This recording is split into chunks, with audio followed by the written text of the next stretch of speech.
xong start để mascara rồi nó. Cắt chẳng vậy ấy, cắt vậy xin.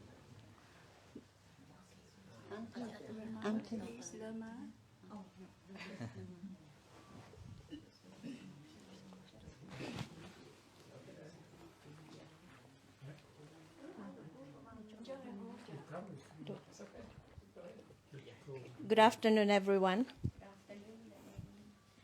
I just want to take this moment to welcome and thank you, Daikon, for coming to join us and explain more, and especially for me, as a non-Cambodian and not a practicing Buddhist philosophy, to share with us your wisdom. So we are looking forward to hearing from you. Thank you. Thank you.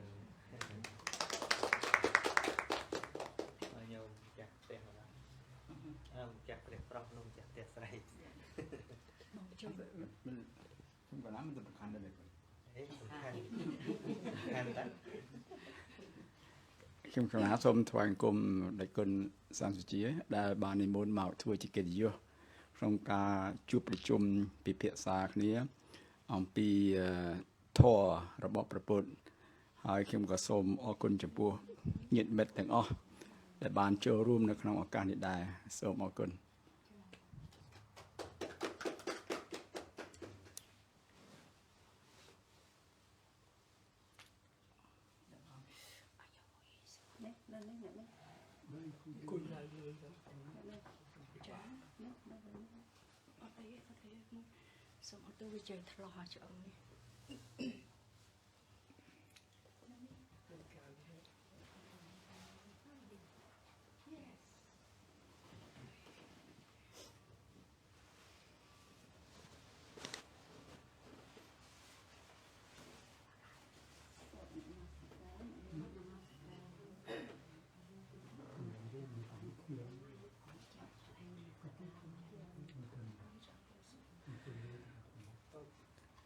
ấy các bạn ấy, rồi nhôm tha đó. Trong ấy các bạn ấy trong mascara mình là mascara tam sờ bài vô mà tệ thiện tràn trong vô mày.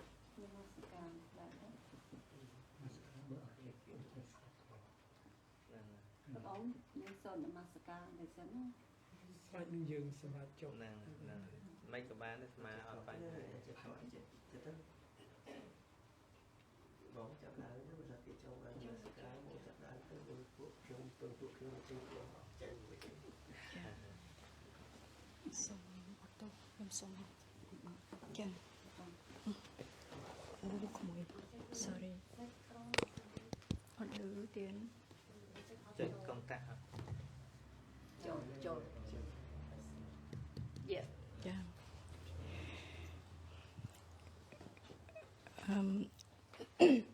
trên đồng bồn đi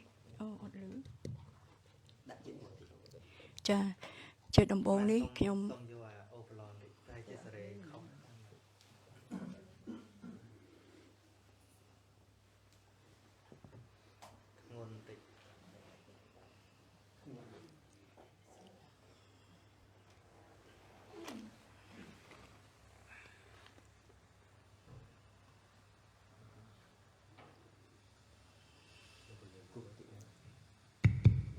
ចាលឺចាចា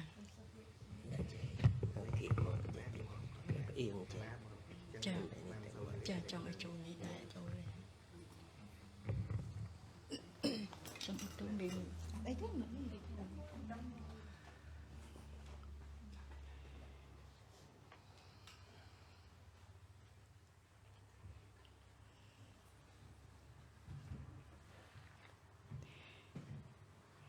ជាដំបូងខ្ញុំប្រកាសណាសូមក្រាបថ្វាយបង្គំលោកម្ចាស់គ្រូព្រះភិក្ខុវជារបបញ្ញោសានសុជាដែលលោកអ្នកដែលជាម្ចាស់គេហដ្ឋាននេះមានសេចក្តីរីករាយនឹងនិមន្តព្រះអង្គមកសម្ដែងពធទេសនានៅផ្ទះលោកប៊ុនអាងហើយនឹងដុកទ័រលឺម៉ាចាហើយខ្ញុំក៏សូមជម្រាបសួរលោកបងជាទីគោរពបងប្អូនទាំងអស់គ្នាក្មួយៗហ្នឹងចា ដោយសេចក្តីគោរពរាប់អានឥឡូវហ្នឹងយើងសូមជួយអ្នកមាសការទាំងអស់គ្នាចាนะโมตัสสะภะคะวะโตอะระหะโตสัมมาสัมพุทธัสสะนะโมตัสสะภะคะวะโตอะระหะโตสัมมาสัมพุทธัสสะนะโมตัสสะภะคะวะโตอะระหะโตสัมมาสัมพุทธัสสะเอติปิโสภะคะวีอะระหังปิสัมมาสัมพุทโธวิจเจจารณะสัมปันโนสุขโตโลกวิทูตราปุริสัตตัมมะสารัตถสัทธาเตวะเมนุสานังพุทโธภะคะวีเตสวะคาโตภะคะวะตาธัมโมสันติทิกาอากาลิกาเอหิปัสสิกาเอาปัญญิกาปัจจัตตังเวปุวิญญูเหสุปฏิปันโนภะคะวะโตสาวกสังโฆอุจุปฏิปันโนภะคะวะโตสาวกสังโฆเยยะปะเดปันโนภะคะวะโตสาวกสังโฆสามัยเจปะเดปันโนภะคะวะโตสาวกสังโฆยะติตังจัตตาริปุริสยุเกียนิอัตถปุริสภะคะวะโตสาวกสังโฆอาหุนัยโยปาหุนัยโยเตเขนัยโยอัญจลิกรนัยโยตรังปุญญเขตังโลกัสสันติตังสุปฏิปันนาติกุณสังยุตตังสังฆังเสรสาเนเมียจะสังฆังอิเมเหสะการเรเหอภิโปจะเยมิពុយទៅខ្ញុំកណ្ណាសូមព្រះអង្គឲ្យសិលទៀតណា បាយទេ កណ្ណា ហ្នឹងហើយកុំវែងពេក បាទអញ្ចឹងយើងចាប់ផ្ដើមមកណា កណ្ណាទៀត ជាបឋមសូមនមស្ការគុណកៅទាំង3ដោយសេចក្តីគោរពជ្រះថ្លាកំពង់ខ្ពស់ប្រានពរញាតិញោមពុទ្ធបរិស័ទទាំងអស់ហើយថ្ងៃនេះយើងប្រហែលជាត្រូវនិយាយអង់គ្លេសខ្លះដោយសារញោមចាស់ផ្ទះស្រីគាត់ជនជាតិហ្វីលីពីនហ្នឹងហើយគាត់អត់អាចស្ដាប់ខ្មែរបានជាស្រីអ្នកទស្សនាតាម page first of all I would like to say thank you especially to Lerma and Nyom Ang that have invited me to come for a very delicious food today and I have a discussion regarding on to daily life, the practicing of Dharma related to our daily life. Before this, we have a short chanting. Actually, it is not the must. It is optional. And during the Buddha's time,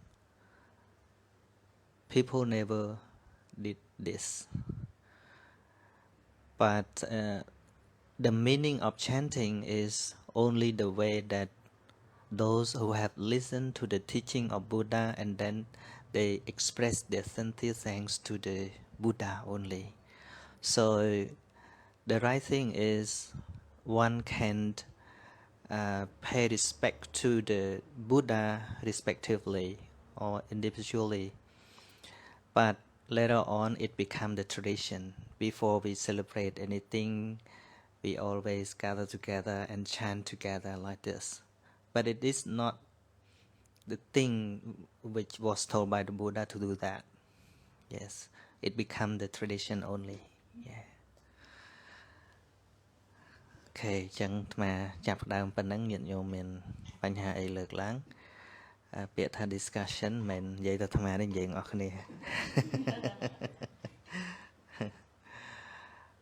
ហ្នឹងហើយចឹងញោមចាស់ផ្ទះមានអីជាចំណាប់អារម្មណ៍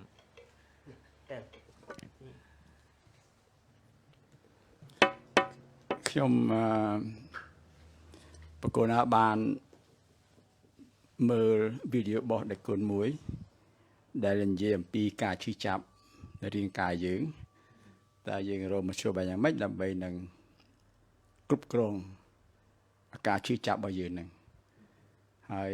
ប្រសិនបើខ្ញុំកណាចាំមិនច្រឡំទេដៃគុណក្នុងវីដេអូនោះមានលេខការថា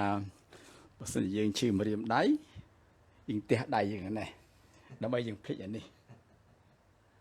ហើយបើសិនជាខ្ញុំកណាមិនយល់ច្រឡំទេបើយើងទះដៃនេះទះដៃខ្លាំងទៅវាឈឺកន្លែងហ្នឹងអាហ្នឹងយើងគាត់យកអាការឈឺចាប់មកកន្លែងយើងផ្លាស់កន្លែងមកកន្លែងមួយទៀតអាហ្នឹងមិនមែនជាការដោះស្រាយបញ្ហាទេទេគុណ temporary កណាតើមានមធ្យោបាយណាមួយដែលអាចធ្វើឲ្យយើងគ្រប់គ្រងការឈឺចាប់តាមរាងកាយយើងបានទេគុណ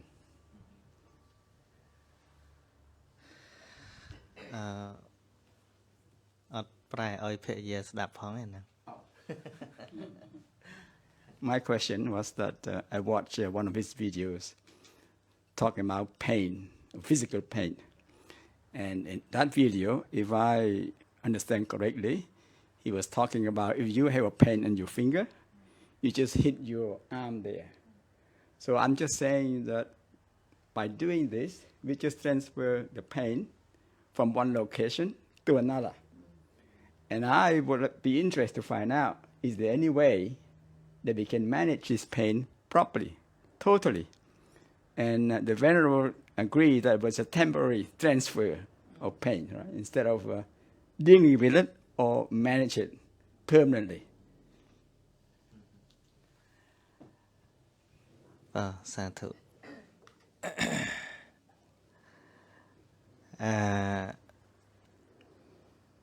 បើនិយាយពីហៅថា feeling វេទនានៅក្នុងខ្លួនយើងមាន3ទី1គឺសោមនស្សវេទនា pleasurable feeling or happiness ហើយទុក្ខវេទនា displeasurable feeling or unsatisfactoriness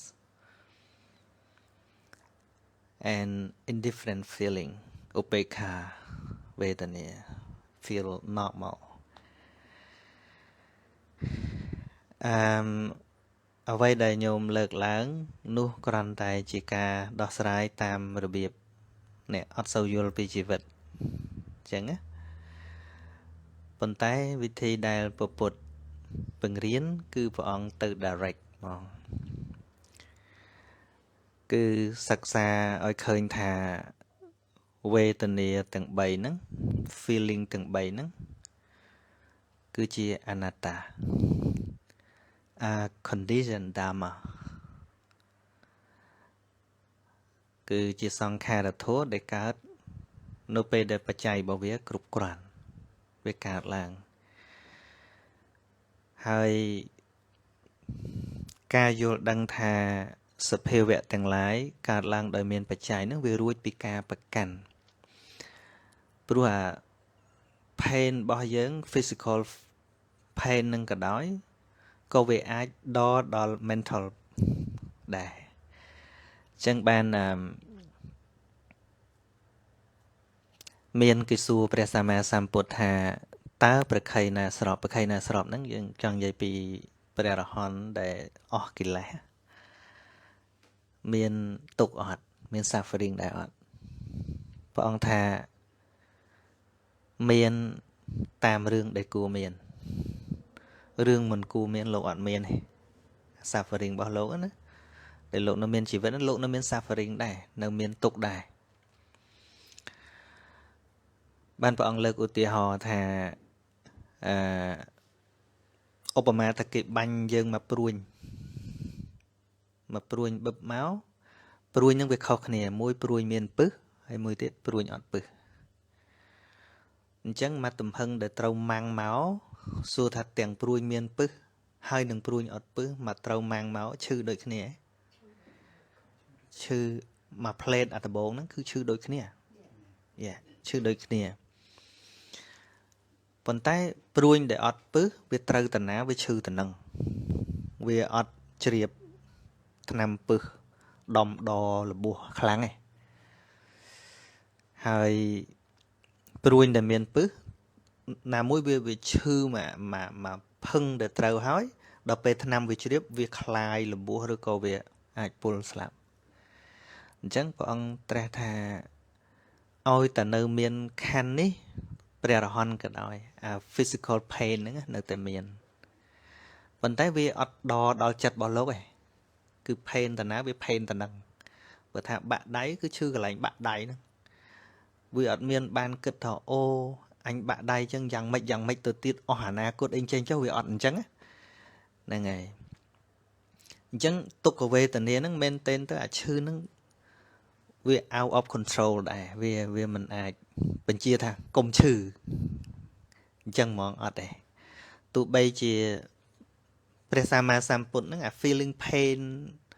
នៅរាងកាយហ្នឹងក៏ព្រះអង្គមានធម្មតាក៏ប៉ុន្តែដោយសារព្រះអង្គមានសិល្បៈនៃការគិតខ្ពស់ឃើញថាតួភេទហ្នឹងមិនឃើញថាព្រះអង្គជាអ្នកឈឺឃើញជាភាពវេទនាមួយយ៉ាងដែលកើតឡើងប៉ុណ្ណោះហាក់ដូចជាដតីក្រៅពីខ្លួនយើងហើយរឿងនេះអាត្មាធ្លាប់ពិសោធន៍ការអាត្មាវះ appendicitis នេះឲ្យវាអត់ជាហើយកាលនោះដល់ពេលអត់ជាវាដមុខលបួសទៅព្រោះអាត្មារៀននេះអាត្មាចង់ពិសោធន៍អាត្មាសួរដុកទ័រថាធ្វើម៉េចឲ្យមុខលបួសឆាប់ជាព្រោះកាលហ្នឹងអាត្មាត្រូវនាំ trip មួយទៅឥណ្ឌាបើជា20ថ្ងៃអីទៀតដល់ពេលនាំទៅហើយដុកទ័រហ្នឹងថាអត់អីឲ្យតែគុណក្លាហានឲ្យកណាដេឡើងវិញអត់បាច់ថ្នាំស្ពឹកហើយអាត្មាវាចង់ពិសោធន៍ថាតើឈឺមែនតែនមាននិយមន័យម៉េចឲ្យពេទ្យធ្វើមែនពេលមានចាក់ថ្នាំអីទេជំមុននឹងដេគេមិនត្រូវយកអាកូនកបិតមួយមកកោសអាមុខលបួសហ្នឹងឲ្យវាអស់អាសាច់ដែលក្រៀមនោះនឹងឲ្យវាអូដូចឈឺមែនណាប៉ុន្តែដល់ពេលវាឈឺខ្លាំងពេកទៅស្មាននឹកឃើញថាឈឺទៅអញអត់ឈឺតែឯងទៅតួឈឺហ្នឹងឈឺតែឯងនេះឈឺតែរូបហ្នឹងទៅអញអត់ឈឺខ្លាំងមែនទេនោះហាក់ដូចជាឈឺហ្នឹងគឺជារបស់ដតីមែនតែសួរតែឈឺឯងឈឺប៉ុន្តែឈឺរហូតដល់អាត្មាឈប់រើដំបូងយើងលមូលជើងលមូលអីចឹងដល់ពេលវាឈឺខ្លាំងមែនតែយើងចាត់ទុកថាឈឺហ្នឹងជារបស់ផ្សេងមែនថាឈឺហ្នឹងអនត្តាមែនជាទុក្ខវេទនាមួយផ្សេងមកវាកើតឡើងផ្សេងពីយើងចឹងអាត្មានៅស្ងៀមឡើងពេទ្យឆ្ងល់ Are you okay? Yeah, I'm okay លើភ្ញាក់ពេទ្យសួរយើងហ្នឹងហើយដល់ពេលគាត់ដកកបាត់ដកអីចេញមកទទួលសម្អាតឈាមសម្អាតអីហើយគេមិនត្រូវដកដេហាបញ្ជុលវាកោងអញ្ចឹងជ្រឹបដបងដែលយើងអត់ពិចារណានោះដូចគេយកមកលំពេងយកមកចាក់វាត្រូវ3 4 5ជ្រឹបដែរណាហ្នឹងហើយដល់តែទី2ទី3ជ្រឹបទៅវាឈឺមែនបានមកថាអូអា contemplation on feeling ហ្នឹងឲ្យឃើញថាវាជា non self វាមិនមែនយើង very helpful ទោះបីឈឺដល់ថ្នាក់ហ្នឹងហើយក៏ដោយយើងទៅជារឿងមួយផ្សេងពីវាឈឺទៅរឿងបោះឈឺវាមិនមែនបោះយើងអញ្ចឹងបានព្រះអង្គថាអ្នកដែលចម្រើនចិត្តបានល្អហ្នឹងមិនមែនអត់ឈឺទេប៉ុន្តែលោកអត់ប្រកាន់ថាលោកអ្នកឈឺឃើញទេប៉ុន្តែបើសិនជាប្រកាន់ថាគេចាក់អញគេដោតអញអាហ្នឹង double ឈឺឬក៏កាន់តែឈឺឡើងកាន់តែខ្លាចឡើងអញ្ចឹងព្រះសម្មាសម្ពុទ្ធព្រះអង្គអត់មានវិធីដូចអាត្មាប្រាប់នោះទេអត់មានថាបើឈឺនេះថែមអាតនេះមកបើឈឺទៅនេះម្ដងអីហ្នឹងអាហ្នឹងអត់មានវិធីពុទ្ធវិធីអាត្មាទេអាហ្នឹងបើវិធីព្រះអង្គគឺថាទោះបីជាវាសុខវេទនាជា pleasurable feeling ក៏កំណត់ដឹងថានេះគ្រាន់តែជាវេទនាមួយយ៉ាងមិនមែនយើងទៀត ហេតុអីបានសុំបីថាអា happy ហ្នឹងព្រះអង្គឲ្យឃើញថាមិនមែនយើងដែរកាលណាយើងជាប់ជាមួយនឹងអាហ្នឹងជាប់មួយអាហ្នឹងក៏ហេតុនាំឲ្យកើតទុកដែរបើបាត់អាហ្នឹងយើងស្ដាយឃើញទេហើយអា displeasurable feeling ក៏អញ្ចឹងដែរក៏ឲ្យឃើញថាមិនមែនយើងដែរហ្នឹងហើយបើកាលណាយើងប្រកាន់ថាយើងជាអ្នកឈឺគឺវាឈឺថែមប្រមូលឈឺថែមនៅពេលដែលយើងចែកធាតុនឹងដាច់ពីគ្នាទៅគឺជួយបានឧបេក្ខាក៏អញ្ចឹងអីក៏អញ្ចឹងនឹងវិធីដែលប្រពុតឲ្យយើងចម្រើនរឿយឲ្យឃើញថាគ្រប់យ៉ាងជាអនត្តាតែឈឺវានៅតែឈឺក៏ប៉ុន្តែវាអត់ឃើញថាយើងជាអ្នកឈឺអាហ្នឹងជាការរំដោះខ្លួនយើងនឹងអញ្ចឹងខ្ញុំបកផងទៅ He want me to translate for you. It's very deep. For me. It's very difficult for me to translate. He's talking about non-self, and the physical pain you have, right? It's still painful, but if you were able to isolate yourself from yourself to a non-self time, then the pain is there, but you accept it. It doesn't hurt that much. I understand a little bit of what he's saying. Yeah. Because Yeah. from a point of view, when you're talking about pain, and For the benefit of the reader. when you're talking about pain, the example that you gave about having a pain in the finger and hitting your arm, so the pain transfers there. But in logic, it actually blends together the pain. And when you move that, you are awakened with the pain and you start to think differently. And with the use of the mind, you can tell the mind to forget about it through contemplation. So you isolate the pain from yourself by teaching the mind to react in a different way. That's the way I understand. Pretty much. You sum it up very nicely. ធ្វើយើងមកឃើញគុណខ្ញុំកណាបានស្ដាប់ការទេសនារបស់អាចារ្យអង្គអាយ៉ាន5ប្រហែលជាដែលគុណបានលើឈ្មោះលោកហ្នឹងហើយកណាហើយលោកបានមានដីកាអំពីការដែលយើងរបៀបយើងចាត់ទុកថានឹងជាស្បែកឧទាហរណ៍ខ្ញុំជឿឧទាហរណ៍ជាហោរបស់លោកអាចារ្យ5ហ្នឹងអាយ៉ាន5ហ្នឹងលោកបាននិយាយថាអ្នកទោសជាប់គុកបានពិភាក្សាជាមួយលោកសង្ឃមួយអង្គដែលធ្លាប់តែចូលទៅជួបអប់រំអ្នកទោសដែរគុណ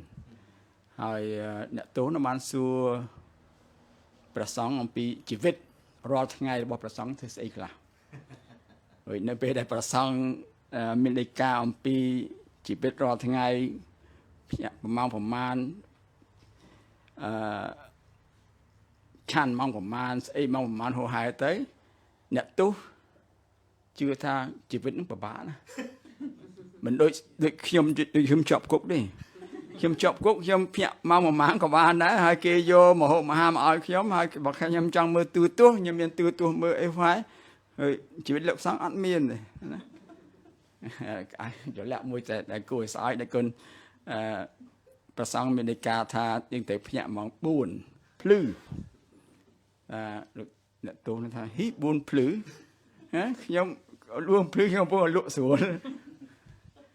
តែអូមែនទេមែន4ភ្លឺមិនយើងត្រូវតែគ្រប់ម៉ោង4ភ្លឺទេវាមិនកំណត់ថាអញ្ចឹងទេណាយើងចង់ភ្ញាក់មុនហ្នឹងក៏បានដែរនិយាយខ្លីទៅបានលោកអាចារ្យ5បាននិយាយថាយើងសង្កេតឃើញថាអ្នកដែលនៅជាប់គុកជីវិតស្រួលហើយហើយដល់អំពូននឹងចង់ចេញហើយជីវិតរបស់ប្រសង់នៅតាមវត្តហ្នឹងពិបាកហេតុអីក៏មានអ្នកខ្លះចង់ចូលនិយាយរឿងមួយជីវិតស្រួលចង់រត់ចេញ មួយទៀតជីវិតបបាក់តែមិនរត់ចូលស្វាហេតុមិនអញ្ចឹងណាអាចារ្យ5នោះក៏ស្វាហេតុមិនអញ្ចឹងហេតុគឺអញ្ចេះគឺអ្នកទោសហ្នឹងក្នុងចិត្តគាត់ហ្នឹងគាត់មិនអញ្ចឹងនៅក្នុងហ្នឹងគាត់មិនអញ្ចឹងនៅកន្លែងហ្នឹងគឺអ្វីដែលគាត់មិនអញ្ចឹងធ្វើប៉ុន្តែនៅវត្តហ្នឹងគឺអ្នកដែលនៅវត្តហ្នឹងគឺកន្លែងដែលគេចង់ទៅមកវាស៊ីសងចិត្តយើងនេះចិត្តយើងចង់ទៅឬចង់នៅអាហ្នឹងហើយដែលធ្វើឲ្យជីវិតយើងវាទៅតាមហ្នឹងហើយប្រសិនបើយើងជឿថាយើងចង់នៅនឹងហើយវាអត់មានជាបញ្ហាទេឧទាហរណ៍មួយទៀតដែលអាយ៉ានប្រាប់បានឲ្យនេះគុណនិយាយអំពីអ្នកដែលមានជំងឺមហារីកតែគេថាកំណត់ថាច្បាស់ទាំងស្លាប់ក្នុងករណីហ្នឹងអ្នកជំងឺហ្នឹងត្រូវសម្រេចចិត្តណាប្រសិនបើអ្នកជំងឺទទួលស្គាល់ថានេះជាជំងឺមិនជាបញ្ហាទេណាស្គាល់ការពិតណាសម្រាប់តខ្លួនមិនជាការពិតទេប៉ុន្តែប្រសិនបើអ្នកជំងឺមិនទទួលស្គាល់នឹងការពិតចេះតែសួរថា why me ហេតុអីបានទៅធ្លាក់មកខ្ញុំហេតុអីបានជាខ្ញុំត្រូវទទួលអាជំងឺហ្នឹងអាហ្នឹងបញ្ហាធំធ្វើឲ្យជំងឺហ្នឹងកាន់តែដាបឡើងកាន់តែទុនទាបឡើងដែរគុណហើយខ្ញុំក៏ដល់ស្ដាប់ទៅហាក់ដូចជាមានហេតុផលសមហេតុផលច្រើនណាស់ដែរគុណបាទអាហ្នឹងបាទអាយ៉ាន5មានន័យការអំពីថាយើងស៊ីសងយើងនេះយើងចង់ឬមិនចង់តែយើងចង់អត់អីប្រហែលទេស្អីក៏ដោយតែយើងចង់អត់អីប្រហែលទេតែយើងមិនចង់ទេតែបញ្ហានោះណាតែយើងមិនចង់បញ្ហាតែយើងព្រមកណាព្រមបើយើងព្រមអត់មានបញ្ហាទេអាពេលយើងមិនព្រមទេដែលវាបង្កើតបញ្ហាហើយគេគួរអស្ចារ្យដែរเราស្ដាប់ទេសនាសូមអរគុណព្រោះណាចាស់មានភាសាពីរឿងឧទាហរណ៍មុននឹងរឿងជាប់គុកហើយរឿងចូលវត្តហ្នឹងអូខេមានអ្នកចង់សួរលើកសំណួរទេនិយាយមក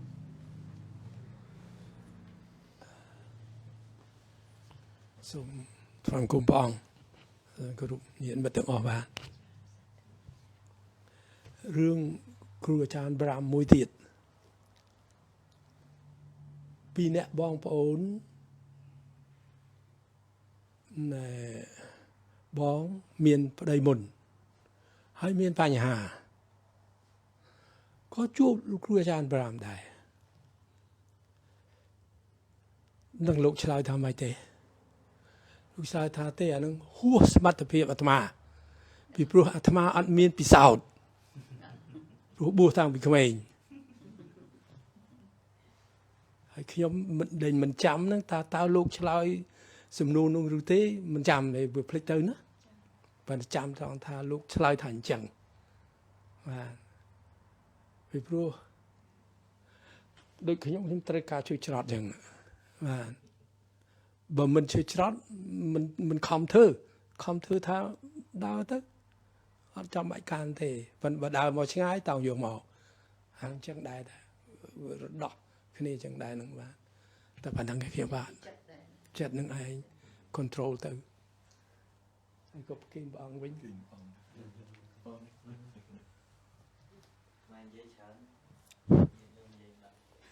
ញុំកណាសូមក្រាបថ្វាយបង្គំព្រះអង្គវជ្រៈបញ្ញោសានសុជាដោយសេចក្តីគោរពនិងដោយសេចក្តីកោតក្រែង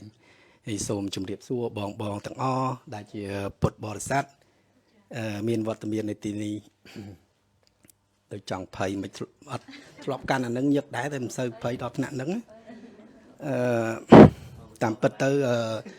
កណា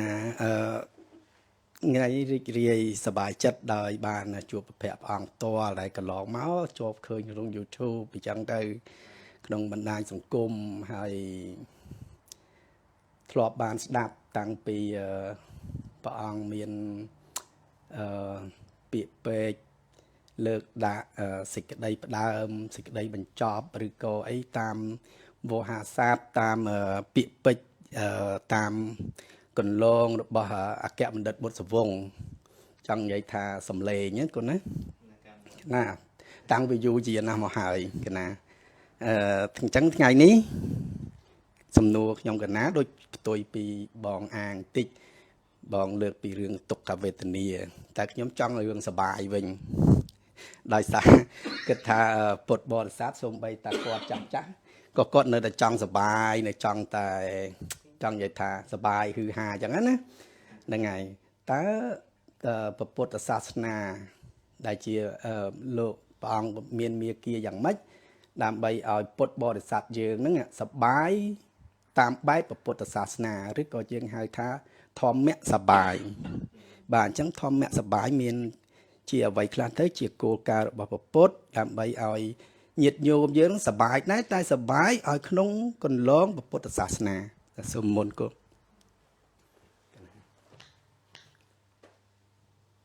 បាទសាធុតាមពិត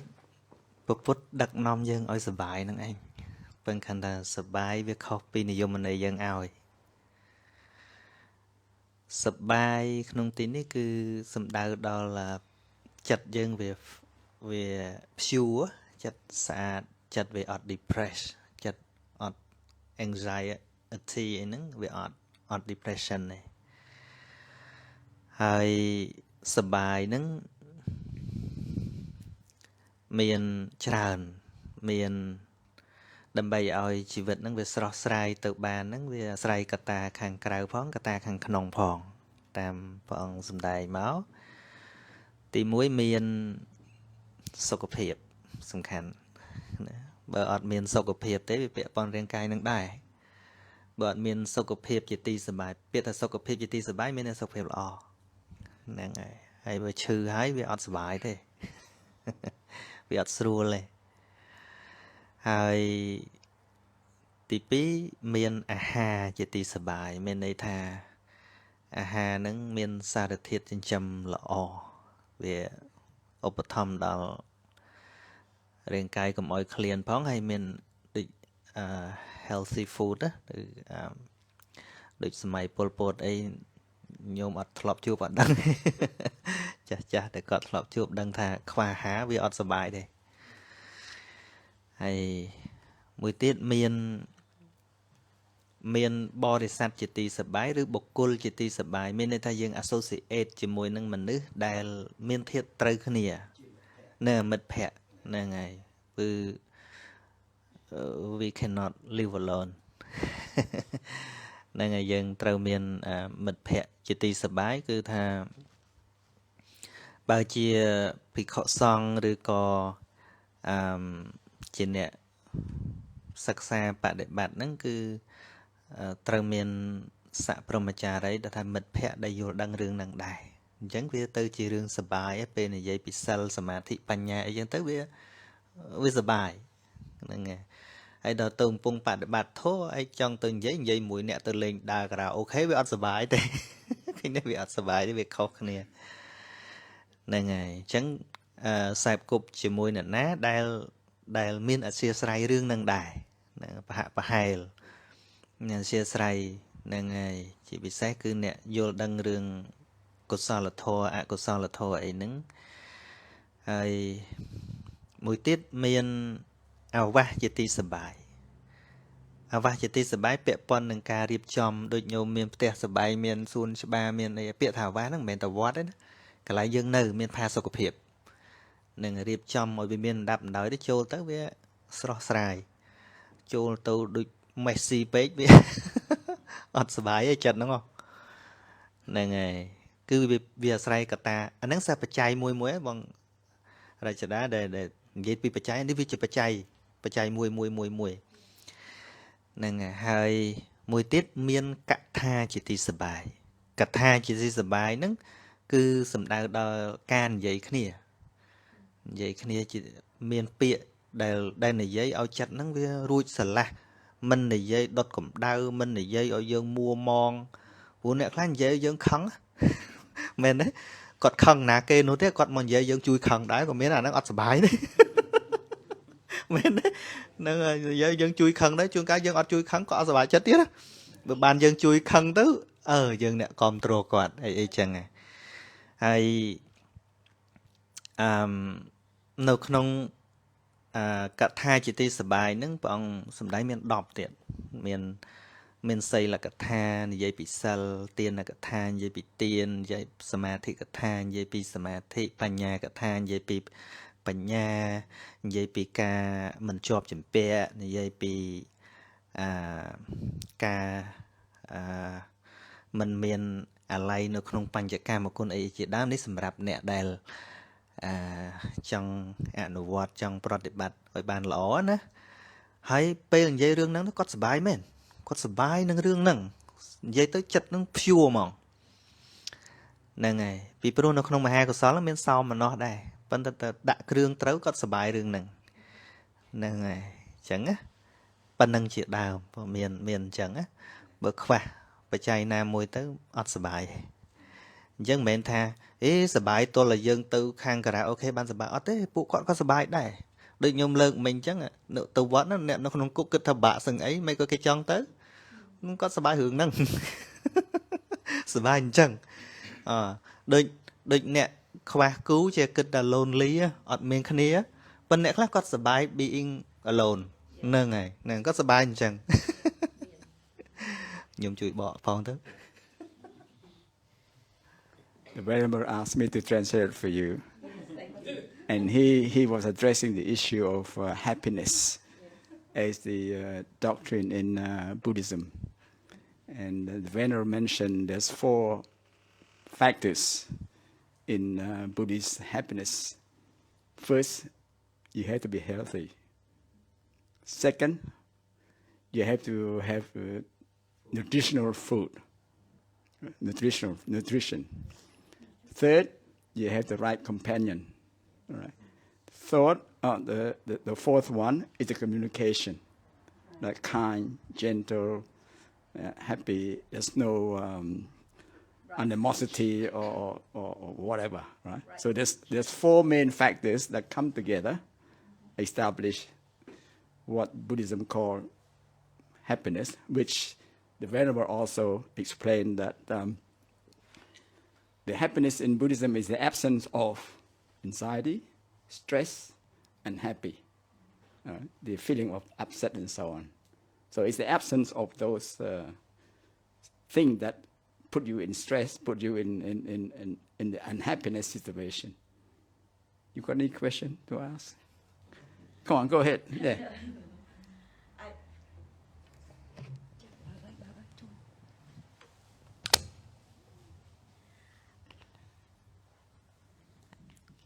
Probably it's not a question, but maybe a comment that I think in all religions, if I would classify Buddhism as a religion rather than a way of life in this discussion, I think they're all teaching the same things. So there's a similarity in what we believe as Christians. I suppose a branch of the question that maybe I will ask is that in all those 4 things, there is a mention of relationship. But I have a little difficulty understanding attachment in a relationship when you're supposed to be detached. Because in the Christian way, we are taught about love. And I was wondering whether Buddha has mentioned anything about love in a relationship and how it came to detachment or attachment when we talk about relationships. Thank you. Okay, thank you for a very beautiful question.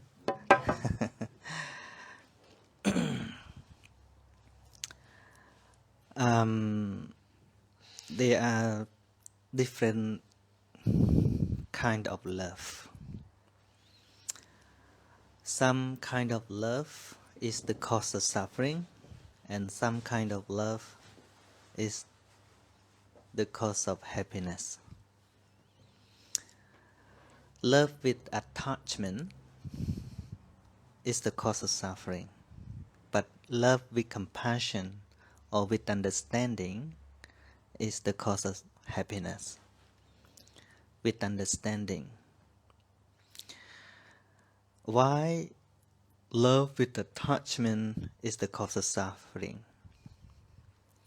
Because when we attach with something, not just for the person or something, when we cannot get what we really want, the result is disappointment. And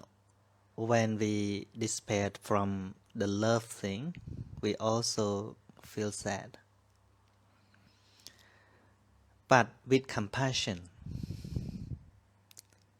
the more we cultivate loving kindness or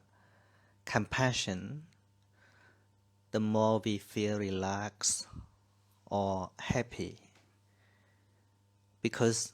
we don't want to get anything in return from the one that we help. We just share our love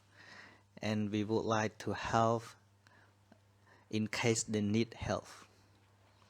Your problem is mine. I just would like to share or to do something for not particular person, even our partner. We just want to do thing good to our partner. Mostly we don't want anything in return. This love never make you disappointed because you only want to offer. If you always insist your partner to do something for you, you are on highway to get disappointment. Thank you. That's very true because Yeah.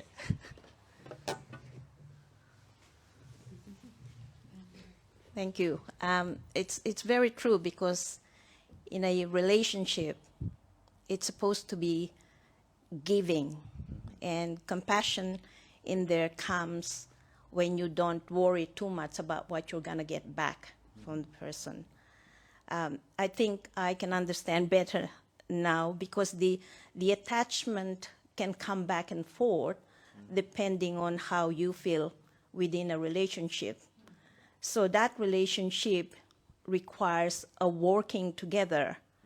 Nobody gets anything from somewhere to be given in a relationship, but it's the work between the two persons who love one another. So in some ways, can I say that love could also be a service with compassion? Thank you. Can I say something too, please?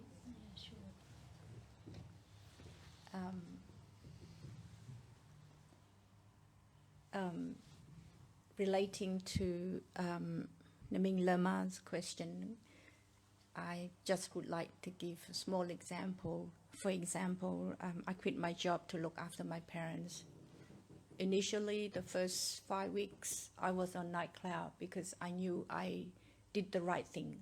Yeah. As I progress 3 months, 4 months, 5 months, 6 months, then I noticed something very wrong with me. I couldn't sleep. I get to the point where I need to get out. I need to get a holiday. And I think with this love and attachment, I expected something back from my parents. I provide this service. I take care of them because I want them to be alive forever. I started to recognize that.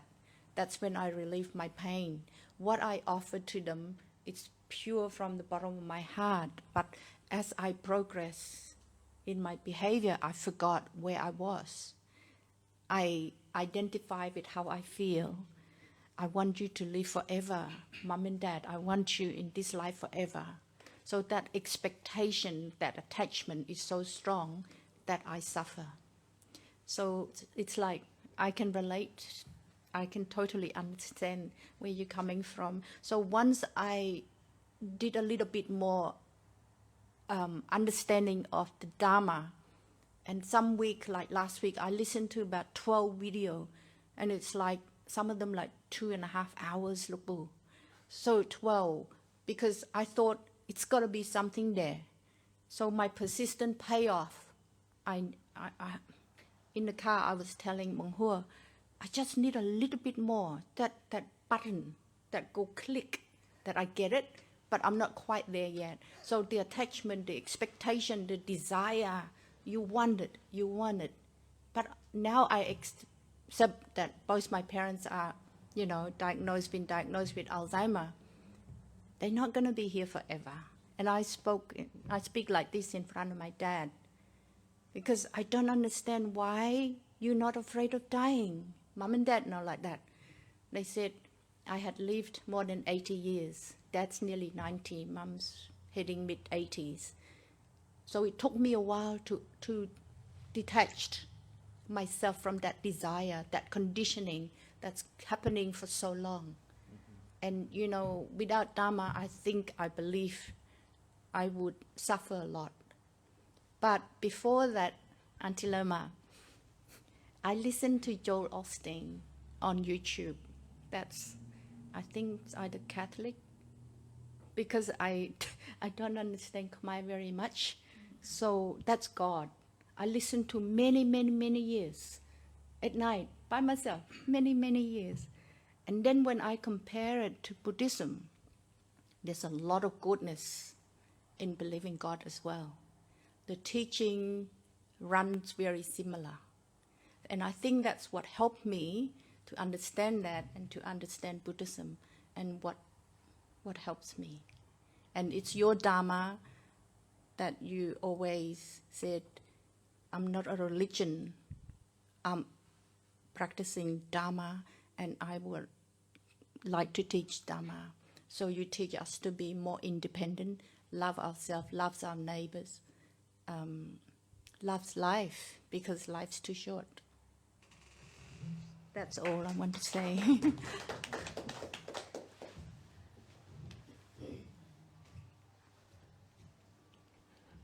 ថ្វាយបង្គំបដិគុណសំសុជាមកទល់ពេលនេះការដែលលើកសម្លេងតាក់ទងដែលការទុកឬក៏សបាយហ្នឹងខ្ញុំកណាឃើញការពិភាក្សាមកទល់ពេលនេះគឺតាក់ទងទៅលើបុគ្គលជាឯកជនតាក់ទងការពិបាកវេទនាហ្នឹងឬសបាយហ្នឹងគឺបុគ្គលផ្ទាល់ដល់ខ្លួនឯងនៅក្នុងចំណុចនោះខ្ញុំកណាក៏យល់ស្របតាមអ្នកដទៃផ្សេងទៀតនឹងដែរបើប្រសិនជាយើងអាចនឹងដកចេញនៅ attachment យើង drop ចោលទាំងអស់ហ្នឹងទៅយើងនឹងបានធូរតាមផ្លូវចិត្តរបស់យើងហើយសប្បាយច្រើនដែរប៉ុន្តែសំណួរខ្ញុំកណាចំពោះបដិគុណគឺតើយើងធ្វើយ៉ាងណាពីព្រោះនៅក្នុងសង្គមជាតិសពថ្ងៃនេះពីពេញក្នុងពិភពលោកកន្លែងណាក៏ដោយប្រព័ន្ធ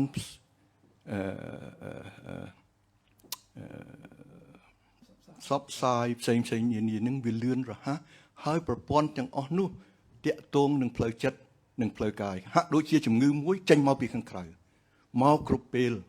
ដែលធ្វើឲ្យយើងជាបុគ្គលម្នាក់មកប៉ះម្នាក់ហ្នឹងមានការពិបាកចិត្តដេកមិនលក់កើតទុកតើដោះស្រាយយ៉ាងណាទៅព្រះគុណ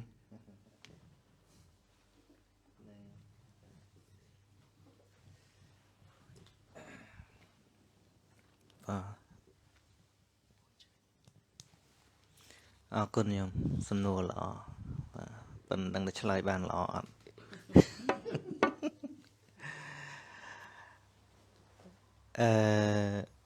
ចឹងបានពុទ្ធពង្រៀនអំពីលោក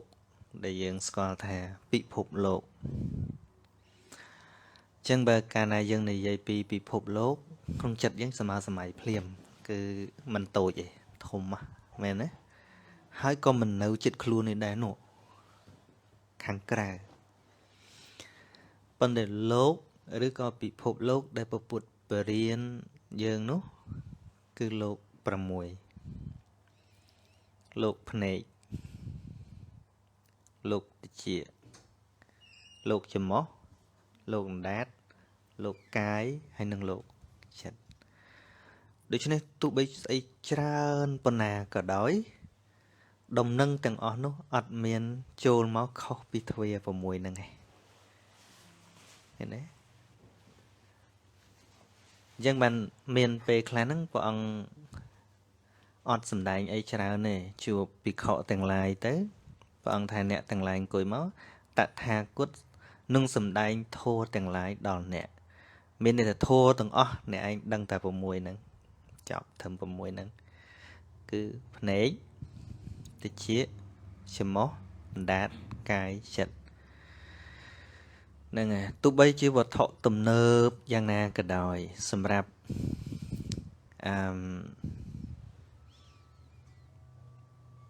bộ đầm miền bị ngái bờ mình mau tam nấy cứ tam được chia tập anh nè nghe đấy chẳng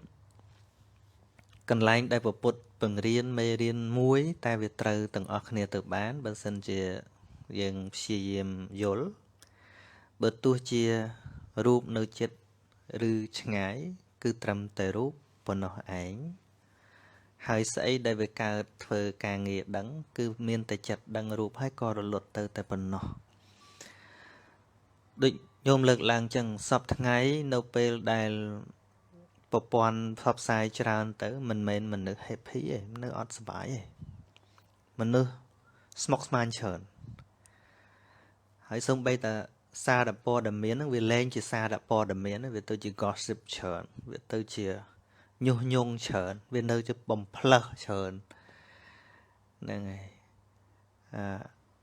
trường cao nó nâu bị trường mệt mà nè có dùng một định bả trận này lứa nè lứa nè này ca bật tịch hết bật tôi chỉ ca bật men tên cả đó rất là hô vì sai để dân đỏ xẻ ưu tiên hòa thà lừa rương Ukraine này dân cho mình nhôm khá có tha tăng Ukraine cho bằng cái này mà có khán đạp thô có để chăm mơ ra bỏ đồng miền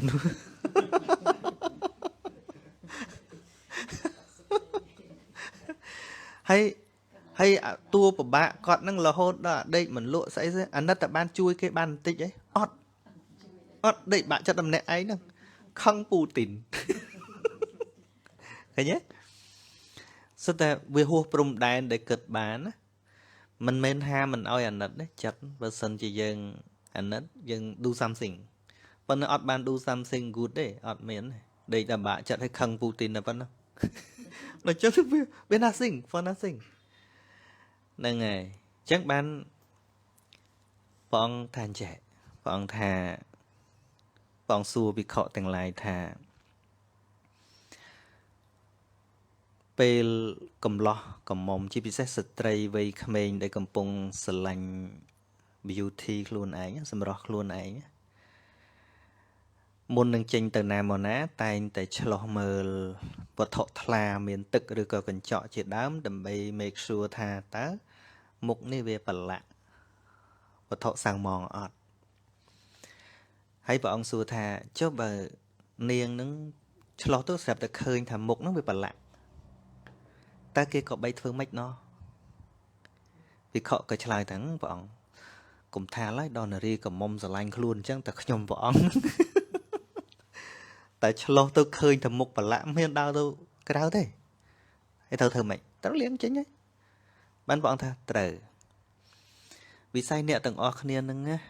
វាមិនមែនជាវិស័យដែលទៅដើរទៅដឹងចិត្តអ្នកដទៃកើតទេអ្នកចូលមើលចិត្តខ្លួនឯងកាលណាអ្នកមើលចិត្តខ្លួនឯងឃើញថាចិត្តនឹងប្រឡាក់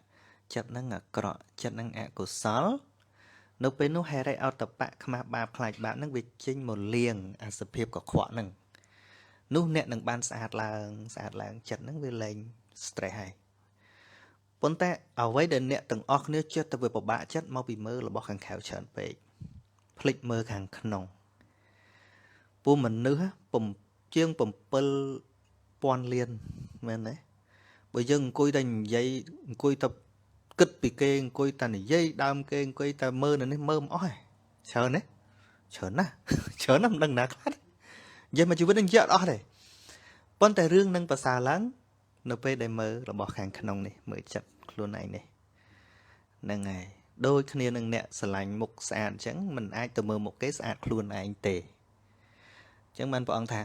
បើស្រឡាញ់ខ្លួនថែខ្លួនអត្តានញ្ចេប្រយ៉ាងចេញព្រះអង្គថាអញ្ចឹង បើស្រឡាញ់ខ្លួនថែខ្លួនក្នុងនេះគឺចិត្តហ្នឹងឯងហ្នឹងឯងប៉ុណ្្នឹងសិនបងញោមបកបន្តិចហើយគាត់ស្ដាប់ផង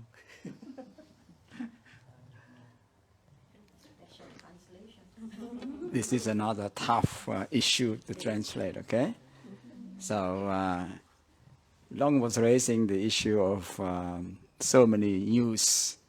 that he come across in all social media, whatever. There's so many news that cause him some stress or unhappiness. Is that right? And the Venerable explained to him that basically it's how you take it. First of all, that's the outside issue. Nothing you can do about it. So the Venerable mentioned about the sixth way of those input come through you, the IE, as I discussed with you, right? I explained some of the Apitom book. You can have when you're ចំណុចខ្លះក្នុងសភៅអភិធម្មដែលគុណទៅគ្រូសាស្ត្រខ្ញុំកន្លងណា and those information come through those 6 gates and if you block them you just looking inside yourself you will be a lot happier you will be better for you okay and we were talking about a Buddha story you like and Buddha was asking his disciples, what do you do if you find something that your face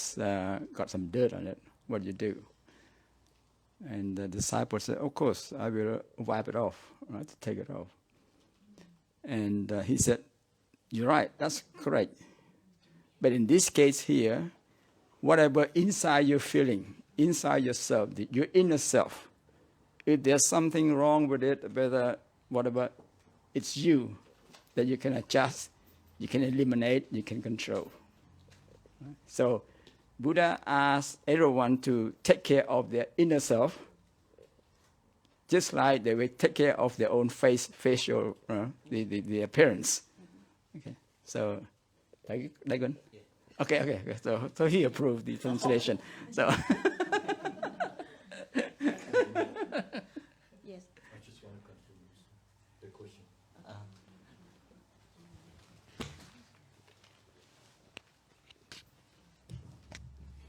ប្រគុណដែលគុណប៉ុន្តែចម្លើយខ្ញុំកណានៅមិនទាន់ទទួលបានអស់ចិត្តពីព្រោះក្នុងចម្លើយទាំងអំបញ្ញមិញហ្នឹងធ្វើឲ្យបិទតែមានការបង្រៀនដោយល្អចំបានដែរហាក់ដូចជានៅក្នុងមិនអាចនឹងបន្សាបនៃការកើតទុកនឹងជាទូទៅនៅជុំវិញតែបុគ្គលនិងបុគ្គលម្នាក់ខ្ញុំកណាយល់ឃើញថាព្រះពុទ្ធសាសនាការតិចតួចហ្នឹងគឺថាព្រះអង្គព្រះពុទ្ធលោកបានបង្កើតធម៌អ្វីទាំងប៉ុន្មានហ្នឹងគឺដើម្បីបង្រៀននិងចែកចាយហើយការបញ្យល់មិញហ្នឹងហាក់ដូចជាមិនទាន់បានចែកចាយទៅក្នុងសង្គមជាទូទៅទេខ្ញុំកណាធ្លាប់នៅក្បែរវត្តគិតនិយាយអំពីជំនាន់ដើមណាគុណណានៅក្បែរវត្តសប្បាយចិត្តត្រជាក់ចិត្តចូលក្នុងវត្តទីធ្លាអារាមស្អាតចិត្តស្រឡះទលាយឪពុកម្ដាយធ្លាប់ចូលវត្តដែរគឺតែនិយាយល្អពីខាងព្រះពុទ្ធសាសនាហើយអ្នកស្រុកអ្នកភូមិសប្បាយរីករាយអញ្ចឹងដូចគ្នានឹងគ្មាននេះហើយចម្លើយដែលខ្ញុំកណាចង់បានហ្នឹងគឺថាតើសាសនាយើងពុទ្ធសាសនាសពថ្ងៃហ្នឹងនៅសម្បូរសិលធម៌ជាទូទៅដែលនឹងអាចធ្វើឲ្យប្រជាពលរដ្ឋទាំងឡាយទាំងគ្រប់វណ្ណៈទទួលយកបាននៃការចែករំលែកទាំងអស់នោះដើម្បីបង្ក្រាបនៅអានេះគេហៅថាដូចយើងអាការឈឺហ្នឹងវាដូចយើង virus COVID អញ្ចឹងណា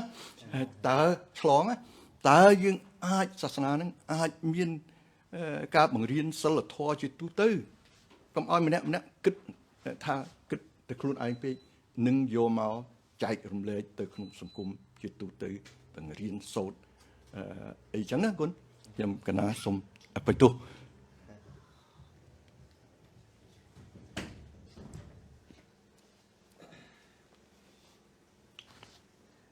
vậy đôi trăng tới về kịch tha trong lại bàn tu tư chẳng hô sầm mặt phiệt mà hơi dân có từ từ tu squal ca bật đai thà mà đôi chị thọp an sập hơ môi mình đăng bỏ nè nè đấy đôi chị bỏ lục bình định hình này chừng đá đôi có bỏ nè nè mà mình chạm coi pel đài សម័យពលពតដួលរលំទៅយើងត្រូវដឹងថាគ្រប់យ៉ាងអាពីមុនហ្នឹងវាខ្ទេចហ្មងខ្ទេចគាត់ប្រៀបទៅនឹងដើមពោមួយដែលដួលដល់ទៅដួលហើយទៅអញ្ចឹងអារឹសកែវអស់រឹសកែវហ្នឹងវាអស់ទៅប៉ុន្តែមេឃណាវាដួលទៅដល់ដីណាខ្នែងវាប៉ះដល់ដីទៅវាចាក់រឹសដុះផ្សេងអញ្ចឹងnóដុះរាយប៉ាយពេញណាពេញណីវាអត់មកពីរឹសតែមួយ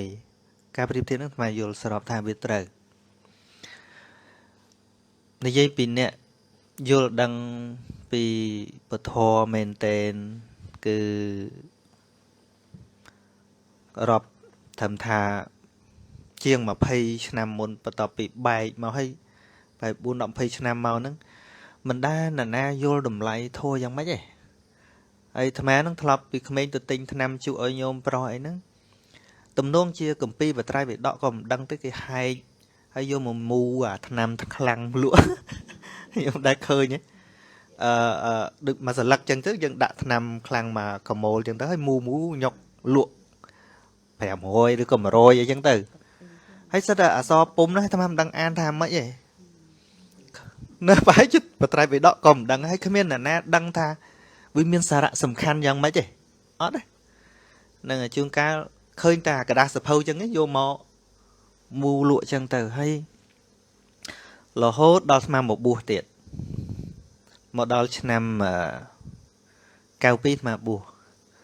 សហើយនឹងស្មារៀនសាលាពុទ្ធិកៈដែររៀនសូត្រអីខ្លះដែរស្មាចាំច្បាស់ថាឆ្នាំ97ស្មាធ្វើដំណើរពីចុងស្គាល់អង្គរវត្តស្មាទៅអង្គរវត្តឆ្នាំ97ហ្នឹងជិះអាឡាន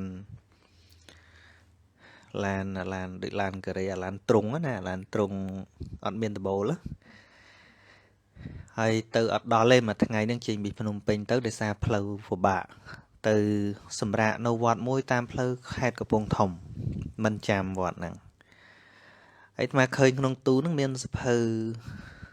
ធំហើយអាត្មាសួរលោកតាដែលគាត់នៅថែរក្សាហ្នឹងអាត្មាសួរថាញោមអាហ្នឹងសភៅអីអាហ្នឹងបត្រៃបិដកជុំហើយសភៅអីធំហ្មងចុះអាត្មាធ្លាប់រៀនសភៅតែ2 3ក្បាលអីទូចហើយដល់សភៅលឹងកំរាស់នេះឡើងមកទូអញ្ចឹងណាគាត់ថាហ្នឹងបត្រៃបិដកហើយចុះសភៅហ្នឹងអម៉េចគេកត់ត្រាអីវាអត់ដឹងបួសឡើង4 5 6ភាសាមកអត់ដឹងផងហើយមករៀនទៀតរៀនសាលាពុទ្ធិកៈមកអត់ដឹងទេគេបរៀនតែរឿងធម្មតាទិញទួចអីចឹងដល់ចឹងទៅ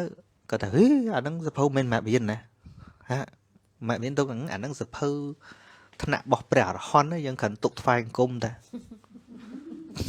គាត់ថាអញ្ចឹងហើយខ្មែរក៏ជឿអញ្ចឹងដែរហើយខ្មែរសួរទៀតថាចុះអាហ្នឹងបើយើងរៀនវាល្មិចអូរៀនសួមសួរឈួតគាត់ថាអញ្ចឹងអីអាត្មាហ្នឹងក៏ឆ្ងល់អញ្ចឹងដែររហូតដល់ប្រហែលជាឆ្នាំ98អាត្មាទៅវត្តមួយនៅបាកងអាត្មាទៅវត្តនរាយនៅព្រំដែនព្រំបតុលខេត្តតាកែវហើយនិងកពតប៉ិនវាចូលនៅក្នុងខេត្តកពតដែរអាត្មាឃើញបៃដកហ្នឹងវាខ្លះនៅក្នុងទូខ្លះនៅក្រៅទូអត់ហ៊ានបើកទេតែមកអាហ៊ានបើកខ្លាចវាចង្រៃប៉ុន្តែពេលអញ្ចឹងឃើញដូចជាបៃដកលេខ23តើអាត្មាបើកទៅខាងមួយខាងឃើញភាសាបាលីមួយខាងទៀតភាសាខ្មែរដល់ពេលអាត្មាសាកអានមើលទៅវាព្រោះ ជាដំណើររឿងរ៉ាវប្រពុតអប់រំចេះបរៀនចេះមកចាប់ដើមអានព្រោះតាមដានមើលបានដឹងថាអូទី1អានបដាអាត្មាញឹមបដាចាស់បោកឯងហ្មងប៉ុន្តែគិតមួយសារទៀតគាត់មិនមែនបោកទេព្រោះគាត់មិនដឹងដែរឃើញទេមិនដឹងដែរអញ្ចឹងហើយអានក៏មិនបានអានច្រើនអានបានតែប្រហែលជា4 10 20សន្លឹកឯប៉ុណ្ណឹងក៏ធីបហ្នឹងត្រូវមកវិញអត់មាន3ដកណាមើលទៀតទេ3ដកដែលមានដាក់តាមវត្តអីហ្នឹងឆ្នាំ96អាត្មាចាំគឺសម្ដេចតាគឺសម្ដេចសៀនុនាំមកពីជប៉ុនកាលហ្នឹងព្រោះយើងវាទោះជាមានក្នុងស្រុកក៏មានកណិតកណាត់ភាគនេះភាគនោះចឹងហើយមែនតែនទៅអ្នកដែលយល់ស្មារតីធម៌មែនតែន teaching មែនតែនរបស់ព្រះពុទ្ធដែលអាចផ្សព្វផ្សាយឡើងវិញមុនដំបូងគេមិនដែលយើងមិនអាចភ្លេចបានគឺលោកគ្រូអគ្គពុទ្ធស្វងហ្នឹងហើយដែលយល់ថា what is abhidhamma what is the real teaching ព្រោះក្រៅពីហ្នឹងយើងធ្វើតាមតែទម្លាប់ឯងអត់យល់អីទេ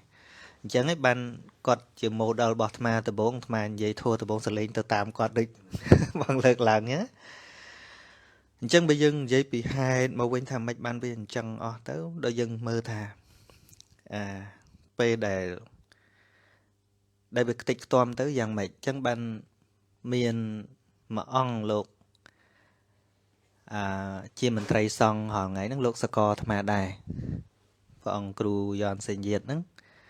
ពួកលោកធ្វើការនៅជាតិសម្ដេចសង្ឃធំហ្នឹងពេលទៅប្រជុំនៅពុទ្ធសាសនាអន្តរជាតិអីចឹងទៅខាងប្រទេសផ្សេងគេចេះឆ្ងល់ពីខ្មែរយើងលោកនិយាយប្រាប់អាត្មាប្រហែលជាជាង10ឆ្នាំមុនលោកថាបាត់ប្រសងខ្មែរដែលតាមគេសង្កេតវាមានតែពីរឯងមួយចាស់ពេកហើយក្មេងពេកអាកដាលអត់មានអញ្ចឹងព្រោះមានតែចាស់បួសដូចវ័យសម្ដេចចាស់លឹង8អីអស់ហើយហ្នឹងហើយដល់ចុះទៅពីហ្នឹងមកខ្ទង់លបាក់60លបាក់50លបាក់40នេះអត់មាននៅខ្ទង់20 30អីប៉ុណ្ណឹងហ្នឹងអាលបាក់ចុះវាប៉ុណ្ណឹងឯងព្រោះវាអត់មានអាហ្នឹងវាអត់មានមែនហើយបានលោកថាងបើចង់បានលោកលបាក់ហើយចាំ20ឆ្នាំក្រោយអាត្មាអញ្ចឹងយើងក៏ត្រូវទទួលស្គាល់ថាវាបាត់អីអញ្ចឹងណាយើងវាពិបាកនិយាយដែរហើយមែនតែនទៅដើម្បីចែកចាយឲ្យបានទូលំទូលាយគឺមានតែ education ទេអាត្មា education is always the best weapon ហើយបើនៅក្នុងប្រព័ន្ធ system ហ្នឹងអត់បានបញ្ចូលកន្លែងហ្នឹងទេគឺដូចយើងមិនបានចាក់ចូលរស័យឈាមអញ្ចឹងដូចអាត្មារាល់ថ្ងៃដែលអាត្មាផ្សាយនេះអាត្មាវាអត់មាននៅក្នុងកន្លែង organ ដែលសំខាន់ណាហ្នឹងសរីរាង្គដែលសំខាន់បំផុតហ្នឹងបេះដូងខួរក្បាលដែលវាអាចបញ្ជូនលឿនណាអញ្ចឹងដល់ដាក់ចំតាណាដែលវាអាចបញ្ជូនចរន្តហ្នឹងទូទាំងកាយហើយអាត្មារាល់ថ្ងៃជាងការនៅចុងដៃនេះវាអត់នៅក្នុង system ហ្នឹងធ្វើបានប៉ុណ្ណាយកប៉ុណ្ណឹងទៅរាល់ថ្ងៃហ្នឹងបាទប៉ុណ្ណឹងឯងបាទណាចង់មានចង់សួរទេចង់សួរ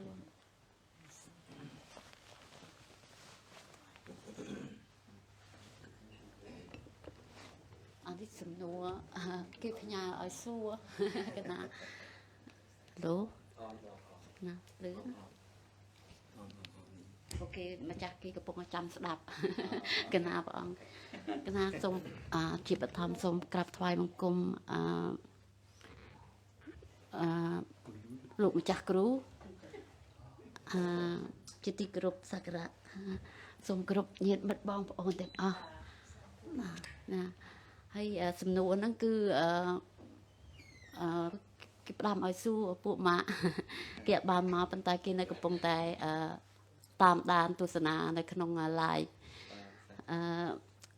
តាក់ទងទៅនឹងបញ្ហាចង់និយាយថាមិនចេះខ្ញុំកណ្ដាលនិយាយថាមិនចេះចង់និយាយថាដាក់ចំណាថារវាងមនុស្សក្មេងដែលស្លាប់ទៅនៅវ័យក្មេង ហើយគេតែងតែនិយាយថាធ្វើម៉េចទេអាយុត្រឹមតែដូចថា30អីស្លាប់អញ្ចឹងគេថាធ្វើម៉េចទេស្រែបនគ្នាអស់ប៉ុណ្ណឹងអត់មានរីឯមនុស្សចាស់ដែលស្លាប់ទៅនៅវ័យចាស់ក្រស្លាប់ពេកថាក្រស្លាប់មានកម្មថាតើវារបៀបខុសគ្នារបៀបម៉េចទេព្រះអង្គតើមួយណាដែលត្រឹមត្រូវជាងហើយសំណួរទី2គឺតកតងទៅនឹងការស្លៀកពាក់នៅក្នុងពិធីបុណ្យសពដល់ស្លៀកពណ៌សនិងពណ៌ខ្មៅតើខុសគ្នារបៀបម៉េចព្រះអង្គតើវាមានប៉ះពាល់អីដែរអ្នកខ្លះគេមានកូននឹងស្លៀកពាក់ខោអាវពណ៌ខ្មៅអញ្ចឹងចូលក្នុងកម្មវិធីសពរបស់ឪពុកម្ដាយអញ្ចឹងគេថាឲ្យអាចារ្យថាមិនល្អទេឲ្យទៅដូរភ្លាមពួកអត់កើតទេតើវាប៉ះពាល់អីដែរព្រះអង្គនៅក្នុងសាសនាពុទ្ធសាសនាឬក៏ទំនៀមទម្លាប់មានពាក់ព័ន្ធអីកណា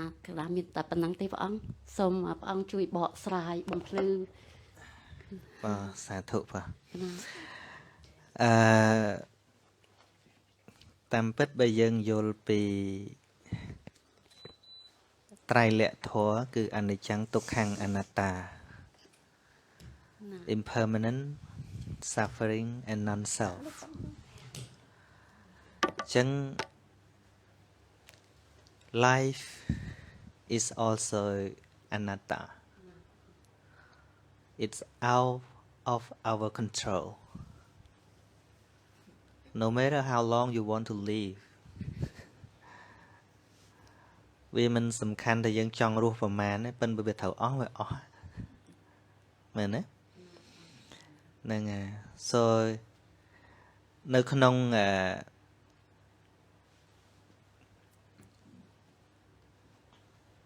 ពុទ្ធវចនៈដែលព្រះអង្គសម្ដែងជីវិតដែលសំខាន់ហ្នឹងវាអត់រឿងខ្លីរឿងវែងទេសំខាន់ថាអាគណៈរស់ហ្នឹងធ្វើអីអញ្ចឹងណាជីវិតដែលល្អបំផុតហ្នឹង what you do when you live long or short is not a matter because you cannot control it you cannot manage it oh I have to live 100 years or 50 years or no we cannot but we can live a better life yeah ចឹងទោះបីសួរយ៉ាងណាក៏វាមិនបាត់ឆ្ងល់ដែររឿងរស់ខ្លីរស់វែងហ្នឹងណាព្រោះវាមិននៅក្នុងការគ្រប់គ្រងរបស់យើងទេហ្នឹងហើយបើកាលណាយល់ពីពាក្យថាអនត្តាមានន័យថាគ្រប់គ្រងអត់បានទេអាហ្នឹងយើងអាចរៀបចំឲ្យវាប្រសើរឡើងរស់នៅមិនឲ្យមានសុខភាពល្អអីប៉ុន្តែដល់វាត្រូវស្លាប់ល្អហ្នឹងស្លាប់ដូចញោមប្រុសអាត្មាអញ្ចឹងញោមស្រីអាត្មាឈឺរហូតហើយគិតតែដឹកញោមស្រីដើរមើលរហូតហើយមុនគាត់ធ្លាក់ខ្លួនឈឺខ្លាំងមែនតើហ្នឹងរៀបទាំងយកញោមស្រីទៅពេទ្យទៀតដែរគាត់ធ្លាក់ក្រឹបតែ2ខែក្រោយស្លាប់បាត់គាត់ដែរឈឺហើយគាត់ត្រៀមថាមើលញោមស្រីឈឺអញ្ចឹងមើលគាត់រៀបចំមិនពេលចាស់ទៅអីគាត់រៀបសម្រាប់ញោមស្រីប៉ុន្តែទីបំផុតគាត់ទៅបាត់ហ្នឹងហើយអញ្ចឹងបានព្រះអង្គថាអច្ចេវកិច្ចមាតបੰកិច្ចសំខាន់ដែលគួរធ្វើបុគ្គលត្រូវធ្វើថ្ងៃហ្នឹងកោជាញាមរណងសវេណាណានឹងដឹងថាខ្លួននឹងស្លាប់នៅថ្ងៃស្អែកនោះណហេណូសង្ករន្ទេនៈមហាសេនេនមច្ចនាការតស៊ូជាមួយនឹងស្ដេចមច្ចរាជដែលមានសេនាដ៏ច្រើនណាយើងមិនដែលឈ្នះទេសេនារបស់មច្ចរាជមានអីមានចាស់មានឈឺមានកាំងបេះដូងមានសុទ្ធសេនារបស់គេហើយហ្នឹងមកហ្នឹងហើយ I'm sorry that I always speak in Khmer because don't be sorry. I understand and follow up a little bit. So I will always ask yeah tonight. So yeah so I keep my broadcasting line on there and if you want to know every single part ask him to translate for you yes I will, yes. But I'd like to make a comment on what Long has said before. So if I may. yeah Oh, sorry. Thank you. Thank you. Is it on? Can I interrupt a minute? Ah. So I still Oh, sorry. Oh, tracing one more, please. Yeah, okay. Thank you, Ho. ប៉ះមិនប៉ះទេគឺប៉ះចិត្តអាចារ្យព្រោះអាចារ្យគាត់ប្រកាន់អញ្ចឹងនឹងក៏ប៉ុន្តែបើប៉ះពាន់ wholesome unwholesome no because dress is not ចង់និយាយថាវាអត់មានទោសឬក៏អីទេអញ្ចឹងបានពេលយើងរៀនអភិធម្មទៅច្បាស់ត្រង់ថានៅក្នុងគម្ពីរអភិធម្មដំបូងហៅថាកុសលាធម្មា wholesomeness ហើយនឹងអកុសលាធម្មា unwholesomeness ហើយនឹងអព្យាកតាធម្មានឹង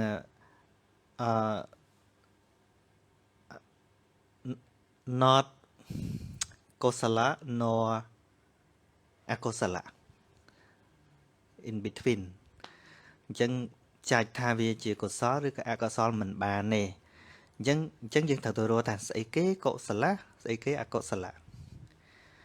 កុសលណាអកុសលនេះណាអត់រាប់រូបចូលទេសូម្បីតែរាងកាយរបស់យើងក៏មិនមែនកុសលនិងអកុសលដែរមិនបាច់ដល់សម្លៀកបំពាក់ទេណា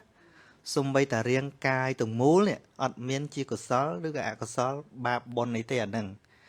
បាបបុណ្យសំដៅទៅលើចិត្ត the mind ឃើញទេកុសលចិត្តមិនកុសលរូបៈទេអកុសលចិត្តមិនអកុសលរូបទេចឹងទូរូបនេះតដែលឃើញអ្នកដែលទៅជួបព្រះសម្មាសម្ពុទ្ធដូរតែការយល់តារាងកាយនៅតដែលមិនមែនទៅដូររូបទេអត់ទេចឹងតួសម្លៀកបំពាក់នេះមិនមែនកុសលធម៌ឬអកុសលធម៌ទេជាអព្យាកតធម៌រូបតួរូបខាងក្នុងក៏ដោយរូបខាងក្រៅក៏ដោយគឺជាអព្យាកតធម៌ធម៌ដែលមិនរាប់ថាជាកុសលឬអកុសលទេហ្នឹងហើយឃើញទេចឹងស្លៀកអីស្លៀកទៅកុំអស់ខ្មាស់គេកុំអស់មិនស្លៀកទៅតែទេទៅវាខ្មាស់គេទៅបានហើយអាហ្នឹងប៉ុន្តែបើគ្រាន់តែថាគេតម្រូវប្រពៃណីម្ចាស់បុណ្យគេចង់បានថាអ្នកចូលរួមបុណ្យគេទៀមទាឲ្យស្លៀកអីជាកតិកាដែលគេបង្កើតហ្នឹងហើយដែលគេកំណត់ហ្នឹងហើយប៉ុន្តែឲ្យទៅជាបាបជាអីអត់ទេហ្នឹងហើយចាំមិនម៉ាត់ប៉ះដែរប៉ះរឿងគេប្រកាន់តាបើគេអត់ប្រកាន់អត់ប៉ះទេហ្នឹងហើយ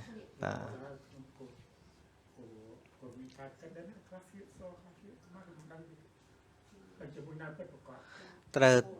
ព្រោះមនុស្សយើងមានប្រពៃណីផ្សេងគ្នាអញ្ចឹងបានលង្ការគេស្លៀកផ្សេងទៅឥណ្ឌាគេស្លៀកផ្សេងទៅជនជាតិអីគេស្លៀកផ្សេងទៅអាហ្នឹងវាជាប្រពៃណីរបស់គេ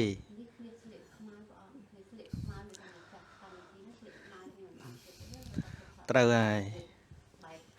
វាសំខាន់តែគេប្រកាន់ឬអត់តែប៉ុណ្្នឹងឯងហ្នឹងហើយបាទត្រូវហើយ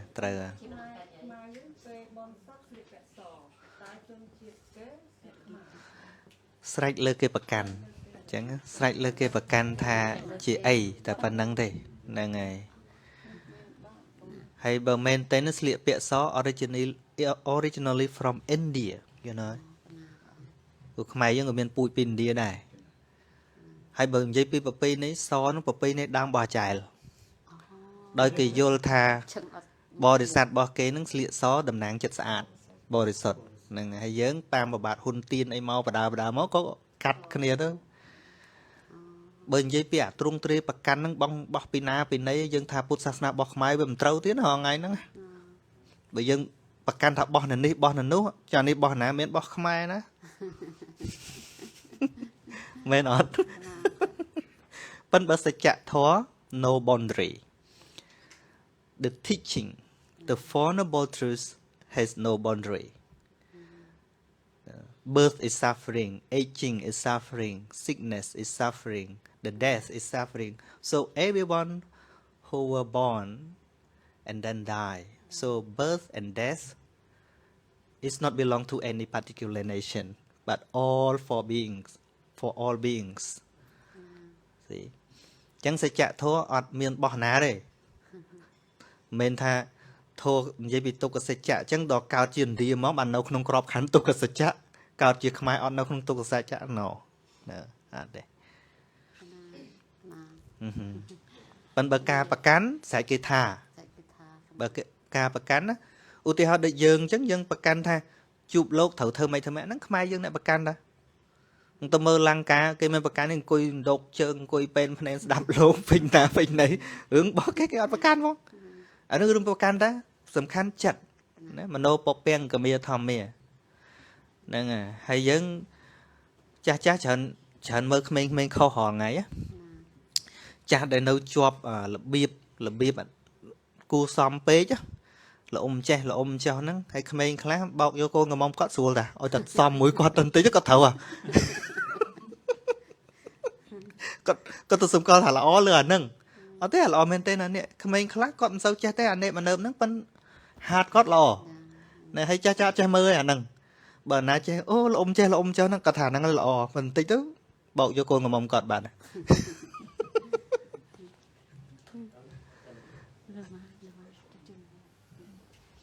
អីគេថ្មឃើញគេបរហោះមួយគេថាអីរឿង partner ណានិយាយតាមគេទេពិតមិនដឹងទេណាគេថាម៉េចថាបើចង់បានប្តីបកែរលុយត្រូវទទួលស្គាល់ពីភាពកអត់កតួមរបស់គាត់បើចង់បានប្តីបកែលួងលោមត្រូវទទួលស្គាល់ពីភាពព្រាននារីរបស់គាត់ហើយបើចង់បានប្តីល្អឥតខ្ចោះដល់កុំយកហ្មងនៅនេះលឺមកថាតាមគេណា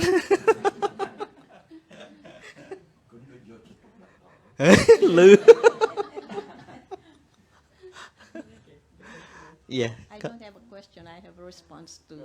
Yeah, but thank you for that last comment. It's quite true that there's no monopoly for birth and throughout death. So no one, no religion, no country owns it. So I think your message of living a good life is the true one. I think, and I support that. Regarding Long's comment about as individuals, we receive a lot of stimuli from outside, so we can, I suppose, accumulate a lot of those and cause us a lot of anxiety. One of the questions that they always teach us is, how do we feed, when do we feed our souls? What do we do to cleanse our souls? And in Buddhism, if I'm correct, you are taught, and we are too, about meditation. And in our Christian meditation, we are taught to cleanse our souls by doing that. So I always ask myself, when do you do that? Do you do it when you're already feeling anxious? Or do you do it as a habit that enables you to make your soul clean, in a sense? The other thing that they teach us, which Daikun said about education, is that reflection. That at the end of the day, because we receive so much stimulus and we fill ourselves with other things as well, so internally we have a double wedge of receiving too many things, is that at the end of the day, do we ever ask ourselves what's good and what's not good? And what do we retain? And one of the key things, I think, especially my parents taught us, is not to go to sleep or go to bed with all those things in your mind and in your heart. So reflection for us is basically knowing what you did good, to say thank you, knowing what you did wrong, and to say sorry and to amend what you did wrong. Thank you.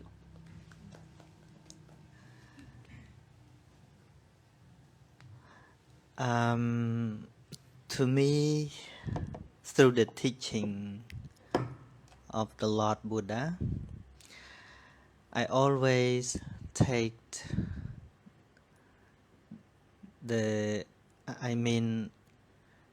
everything which arise to our life through the six doorways, it always arises naturally. We cannot manage it. For example, now you are listening to my speech.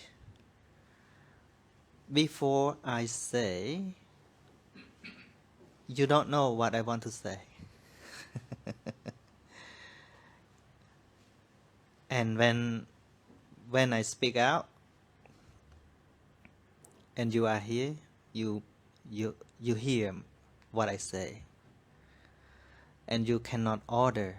what I have to say or what I should not say. But the thing is, accept the reality which is arising at the moment. Every single moment of hearing, of seeing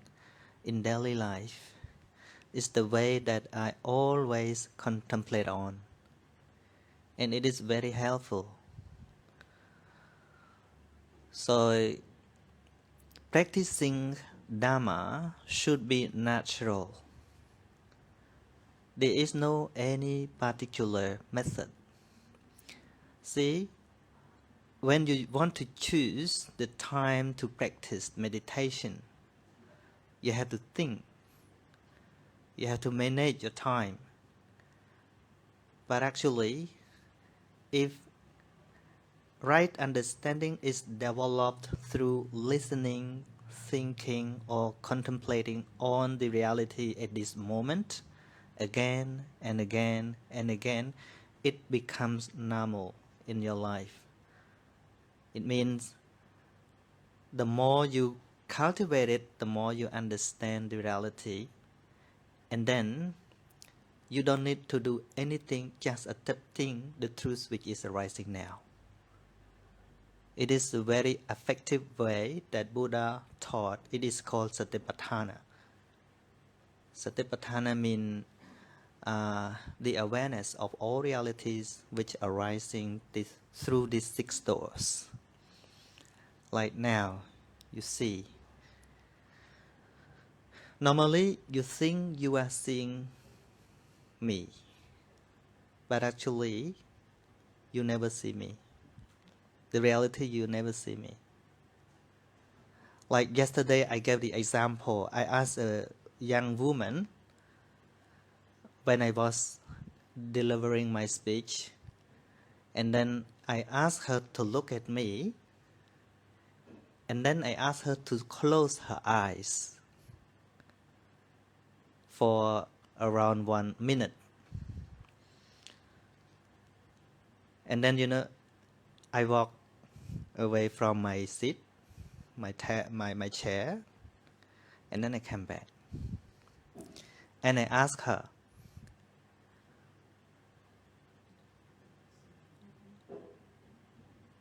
while you was closing your eye, what did you think about me? She said, I thought you were sitting there. And then I asked everybody else, someone else, is it true? No. Because during she was closing her eye, I was not there. I walked out. But her concept, her idea, she kept thinking that I was there. So, the eyesight or eye consciousness never see someone, but just the color, just visible object. This is very, very effective way, very simple but very effective. If those cultivate understanding through these six doors, so you can work, you can live with your family, you can do anything, but every moment, these six doorways always work. But your mindfulness always work out with them. Naturally. No pressure. Even the thing that you raise up, should I make meditation when I get upset or angry? Now, in Satipatthana, the real teaching of the Buddha about that, don't try to stop your anger, or your attachment, but just understand those as they are. Don't stop it, but see it. And it is not you, it is Dharma, which arises because of the appropriate condition, and then falls away. Nothing stays still. Time and again, it becomes easier and easier for your life. You get my explanation? Yeah. When everyone has said their piece, I have one last question. Okay.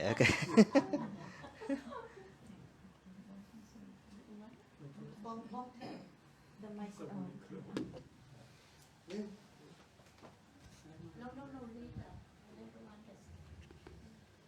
សូមថ្វាយបង្គំព្រះអង្គគ្រូគោរពមួយទាំងអស់បាទណែការកត់ចំណាំមិនសូវមានទេវេទិកាទុនហ្នឹងហើយជាលើកទី1បើថាខ្ញុំចាំបាទពីព្រោះធម៌អានឹងជាឋានៈដោយព្រះអង្គគ្រូលោកមាន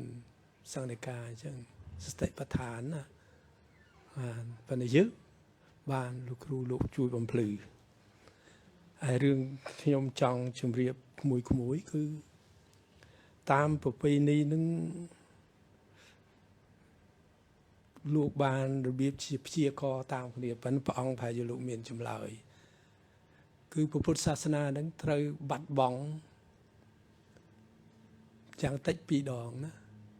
ឥឡូវនឹងលើកទី1ហើយគឺសម័យណា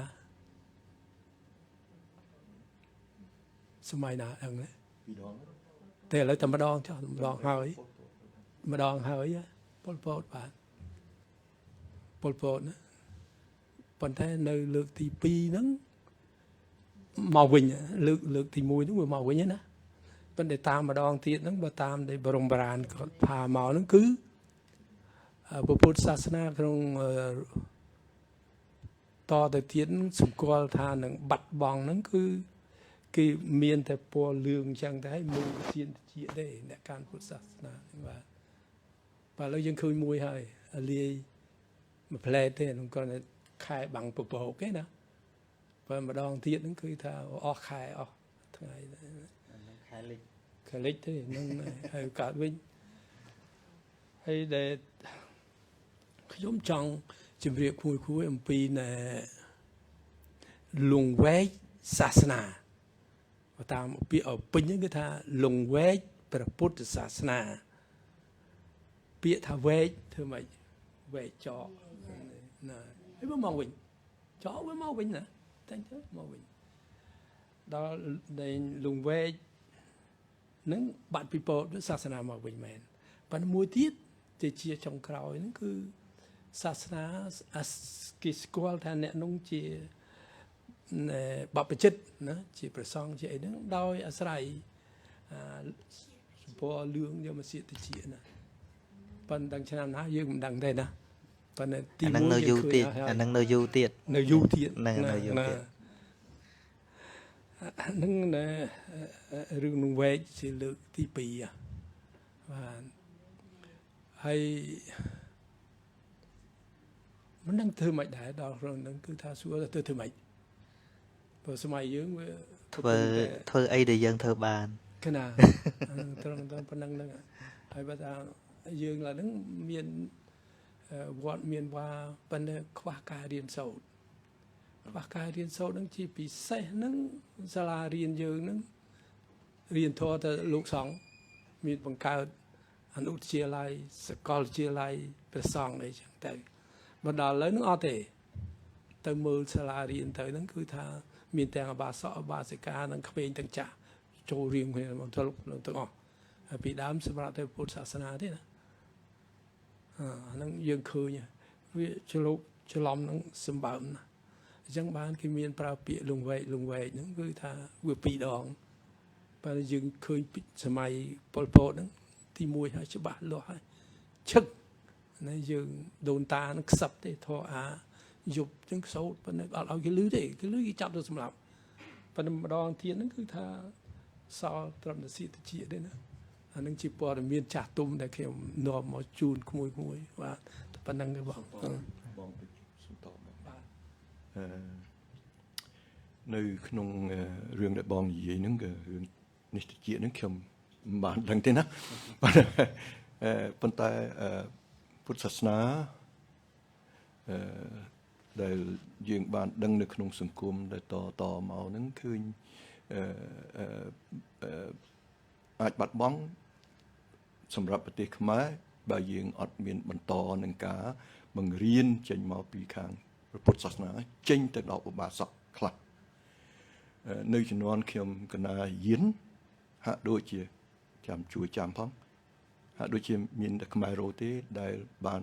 បញ្ចូលកម្មវិធីពុទ្ធសាសនាចូលទៅនៅក្នុងឆ្នាំសកុងឲ្យបើអងភ្លេចហើយណាសកុងណានឹងហើយសកុងហើយខាងសាលា National រដ្ឋអត់មានទេហើយការបង្រៀននឹងក្នុងនេះនឹង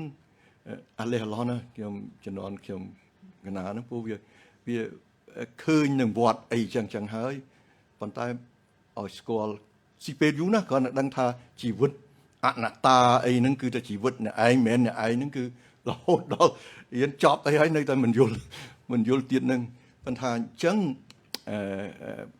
ដើម្បីរក្សាឲ្យវាមាននៅក្នុងនេះហ្នឹងខាងពុទ្ធសាសនាយើងហ្នឹងគួរតែបញ្ចូលទៅក្នុងកម្មវិធីសាលារៀនខ្លះអញ្ចឹងទី2មួយទៀតដែលពុទ្ធសាសនាហាក់ជាបានទទួលស្គាល់នៅខាងក្រៅស្រុកច្រើនហ្នឹងគឺមិនមែនចេញមកពីខាងពុទ្ធសាសនាយើង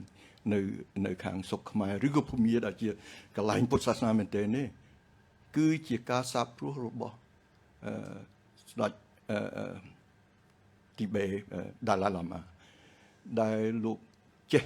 មានរបៀបបញ្យលនៅក្នុងសង្គមពួកសាសដទៃផ្សេងទៀតឲ្យ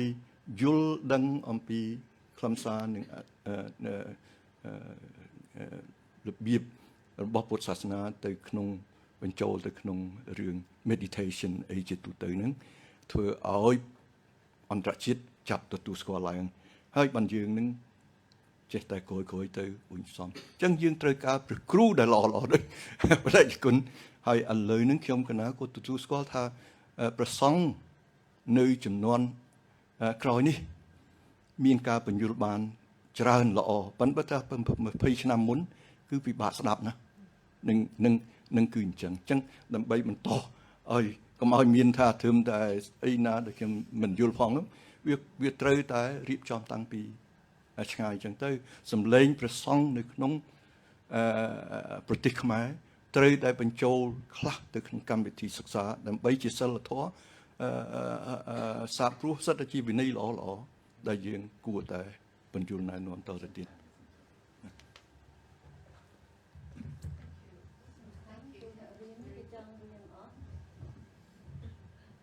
តែយើងទៅជែកគ្នាមកដល់កលៈហ្នឹងខ្ញុំចង់និយាយបន្តិចអំពីពុទ្ធសាសនានៅស្រុកខ្មែរយើងហ្នឹងតែខ្ញុំស្ដាយ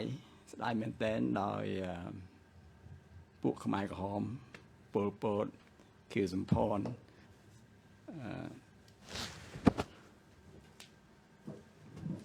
មិនដឹងមិនយល់អំពីពុទ្ធសាសនាតតែសោះហើយបើសិនបើអស់លោកអស់ហ្នឹងដែលមានសញ្ញាបត្រប៉ុណ្ណាហ្នឹងយល់អំពីពុទ្ធសាសនាហ្នឹងគឺអស់លោកអស់ហ្នឹងមិនបាច់ទៅកាប់សម្លាប់មនុស្សកាប់សម្លាប់ប្រជាពលរដ្ឋខ្មែរខ្លួនឯងដល់ថ្នាក់ហ្នឹងទេពីព្រោះអស់លោកអស់ហ្នឹងប្រសិនជាយល់អំពីការបង្រៀនរបស់ពុទ្ធសាសនាអស់លោកអស់ហ្នឹងគឺអាចកាន់កាប់ស្រុកបានយ៉ាងស្រួលពីព្រោះព្រះពុទ្ធសាសនានិងលទ្ធិកុម្មុយនីសដែលពួកអស់នឹងជឿអត់សូវខុសគ្នាប្រមាណទេ អត់សូវខុសគ្នាប្រហែលទេ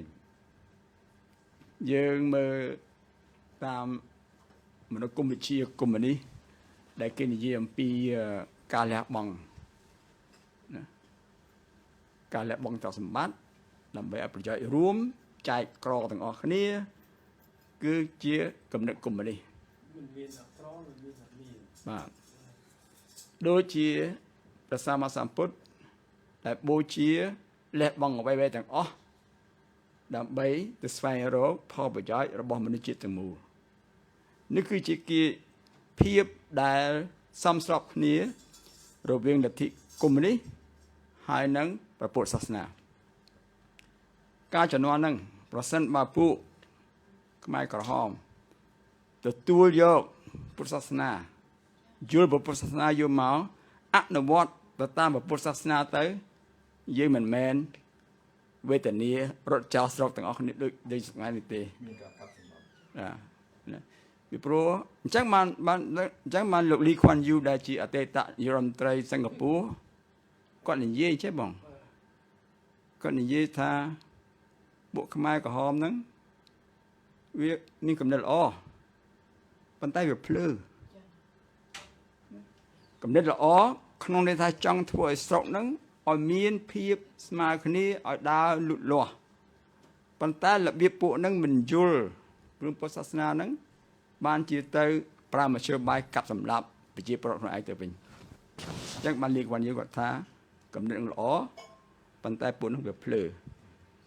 ប្រជាពិចារណាមែនតើទៅណាខ្ញុំកណាដែលគុណខ្ញុំស្ដាយដោយពួកហ្នឹងមានសញ្ញាបត្រធំមែនប៉ុន្តែมันបានចេះត្រេះរិះ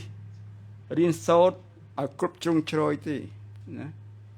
ឃើញតែលទ្ធិកុម្មុយនីសយកមកគឺអនុវត្តទាំងដុលមិនយល់ថាខ្លួនឯងហ្នឹងពុទ្ធសាសនាខ្លួនឯងដែលខ្លួនឯងមានហើយហ្នឹងមិនដឹងតម្លៃតែប៉ុណ្ណាមិនដឹងតម្លៃខ្លួនឯងរបស់ខ្លួនឯងហ្នឹងណាដែលខ្លួនឯងយកមកអនុវត្តខ្ទង់ប្រហែល1000ឆ្នាំរួចហើយណាមិនដឹងសារៈសំខាន់របស់អ្វីដែលខ្លួនឯងមានទៅបវាបពីបរទេសមកហើយធ្វើតាមគំនិតបរទេសមិនយល់អ្វីដែលខ្លួនឯងមានមិនហើយប្រសិនបើចំនួនហ្នឹងបងបើសិនជាពួកអស់លោកអស់ហ្នឹងដែលសញ្ញាបត្រប៉ុណ្ណីហ្នឹងណាយល់តែពុទ្ធសាសនាណាបានតកដាល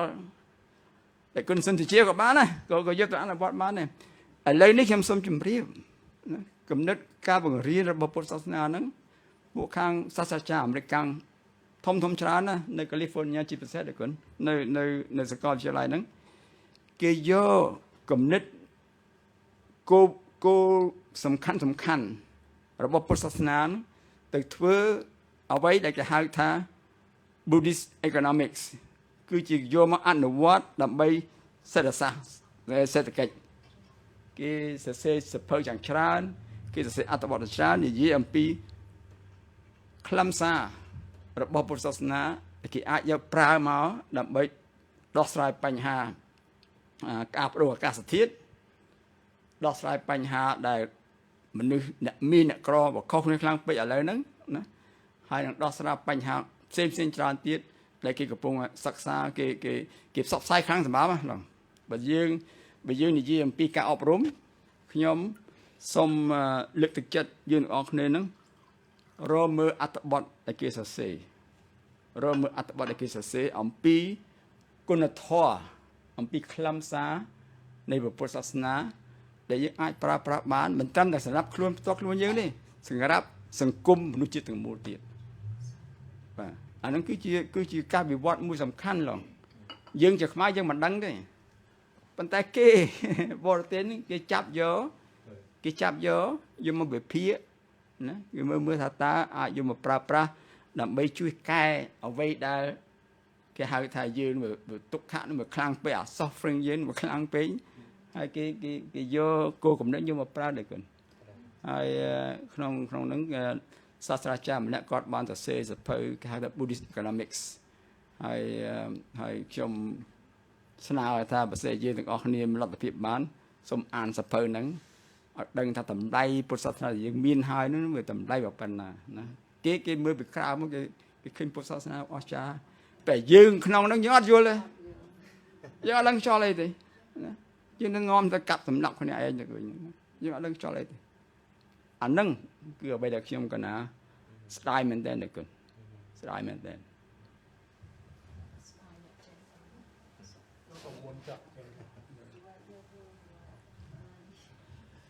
បងប្អូនជ្រាបទេតើអង្គការសហប្រជាជាតិគេលើកពុទ្ធសាសនាថាម៉េចចូលជាគេយកទៅប្រើនឹងគ្រប់វិស័យហើយគេអនុម័តធ្វើបុណ្យវិសាខបូជាអន្តរជាតិបងប្អូនខ្មែរប្រមាណអ្នកដឹងសឺតែមិនដឹងសោះបាទក៏ជូនទៅប៉ុណ្្នឹងឯងបាទ Oh, lemon going away. គណៈសូមថ្លែងគុំតែជគុណហើយនឹងមិត្តហើយនឹងបងទាំងអស់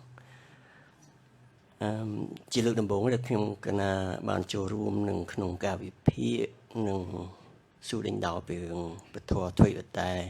បានអានសិភៅខ្លះហើយក៏បានចូលរួមចំណែកក្នុងការកសាងហើយនឹងវត្តអីចឹងជាដើមមកហ្នឹងហើយដែលធ្វើឲ្យខ្ញុំកណាហាក់ដូចជារសាយមិនដែលបានចូលមកពីព្រោះមែនទែនទៅកណាស្ដាប់មិនសូវយល់អំពីទេសនារបស់បដិជគុណទាំងឡាយនឹងវត្តចេញមកហ្នឹងកណាស្ដាប់មិនយល់ទេព្រោះជាភាសាបាលីជ្រៅពេកទៅស្ដាប់ទៅយូរទៅល្ងុយដេកទៀតហើយម្ល៉េះហើយបានជាមិនសូវដែលបានចូលរួមទេថ្ងៃនេះហ្នឹងគឺជាឱកាសមួយដែលខ្ញុំកណាចង់សួរបដិជគុណអំពីមូលដ្ឋានរបស់ពុទ្ធសាសនារបស់យើងហ្នឹងដែលព្រះពុទ្ធដែលអ្វីដែលកណាយល់ហ្នឹងគឺថាវាជាមូលដ្ឋានសំខាន់នៅក្នុងសម្រាប់ជីវិតគ្រប់គ្រងជីវិតរស់នៅរបស់យើងនេះគឺ noble eight fold path របស់ព្រះអង្គដែលចែកមកតើយើងអនុវត្តយ៉ាងម៉េចឲ្យបានត្រឹមត្រូវនៅក្នុងពុទ្ធសាសនារបស់យើងជំនឿឬប៉ុន្តែអ្វីដែលកណាអានទៅហ្នឹងគឺថាវាមានលក្ខណៈមិនច្បាស់លាស់ត្រង់ពាក្យដែលយើងនិយាយត្រឹមត្រូវ the right action the right អីសពបែបសពយ៉ាងហ្នឹងដែល8យ៉ាងដែលជាមាគ៌ារបស់ព្រះអង្គដាក់មកហ្នឹងវាមានលក្ខណៈមួយដែលពួកពាក្យថាត្រឹមត្រូវនឹងចំពោះមនុស្សម្នាក់គឺថាវាខុសគ្នាច្រើនណាដូច្នេះបើសិនជាថាឲ្យពុទ្ធបរិស័ទធម្មតាថាស្អីគេត្រឹមត្រូវច្បាស់ជាមើលទៅសង្ឃៈមើលទៅប្រសង់អនុវត្តរបៀបម៉េចអីវាធ្វើតាមមិនអញ្ចឹងទេគុណព្រោះមានអ្នកណាដែលជាតំណាងឲ្យនឹងក្រៅពីនេះចុះបើសិនប្រសង់បាច់ញ៉េលេងមុនគមឬអីថាអស់ហ្នឹងតើវាជាការត្រឹមត្រូវដែរអត់ដូច្នេះអស់ហ្នឹងដែលវាជារឿងមួយដែលពិបាកនឹងយល់ថាតើស្អីគេដែលត្រឹមត្រូវចំពោះពុទ្ធបរិស័ទធម្មតាដែលមិនបាននេះនោះ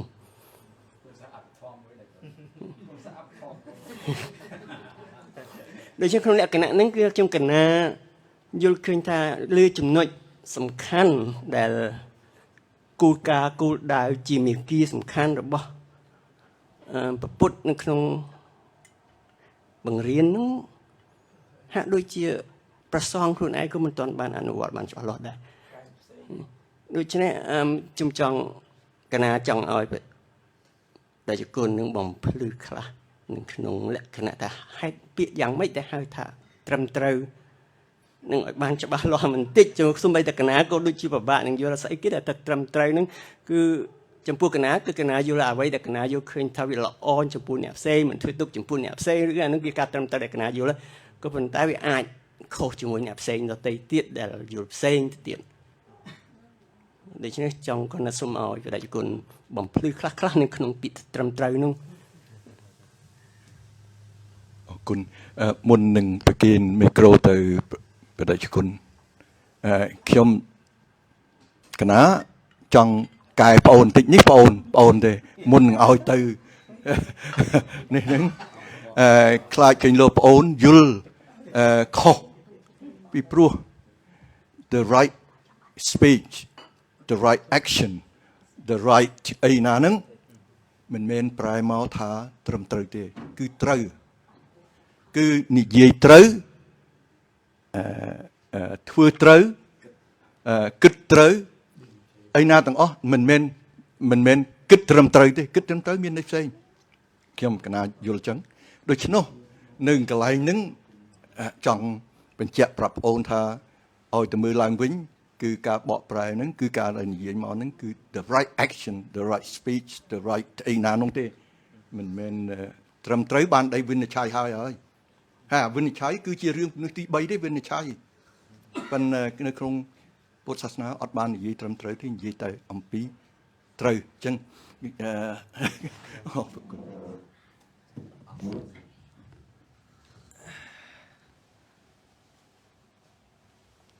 សាធុបាទសំណួរសាល្អ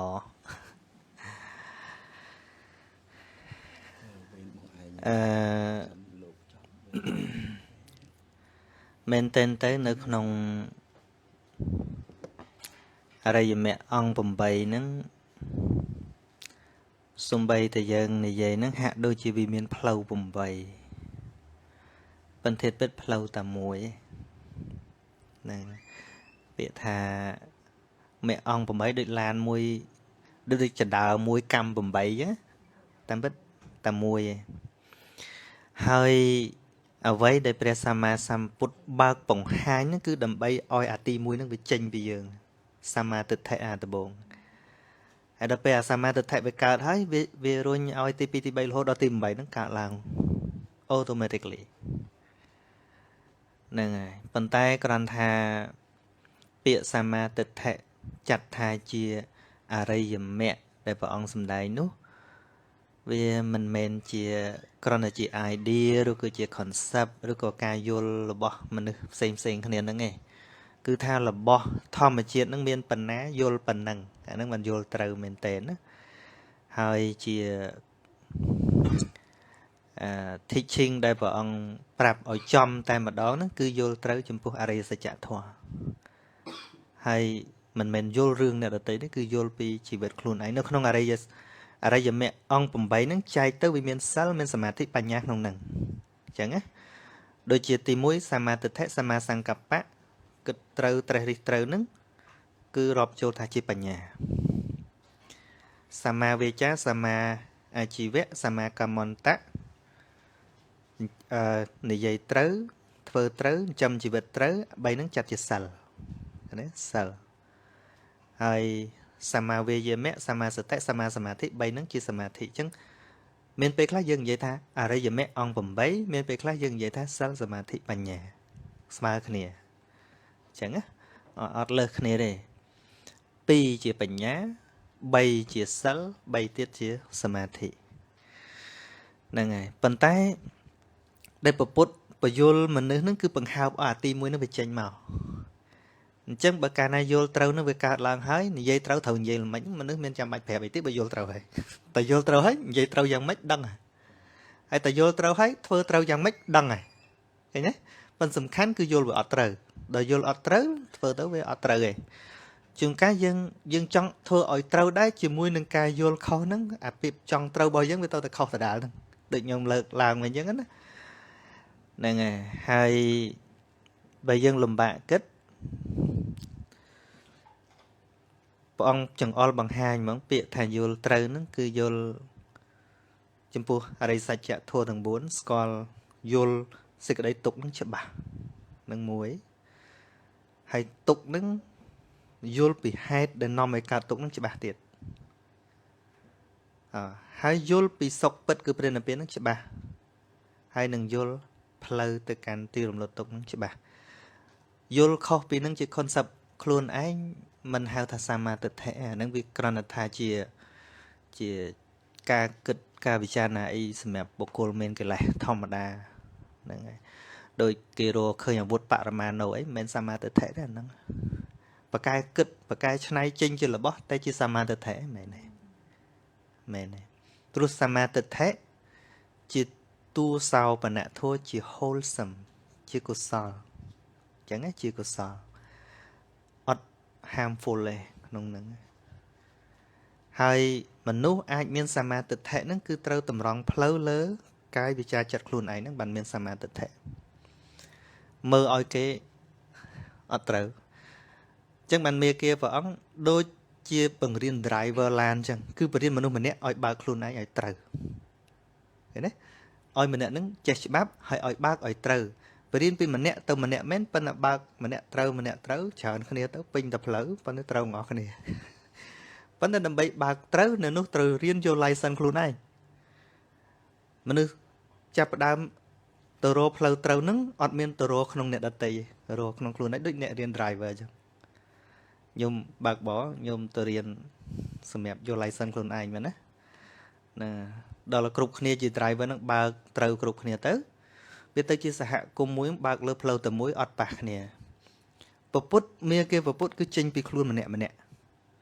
ឃើញព្រះអង្គត្រាស់ដឹងដំបូងហ៎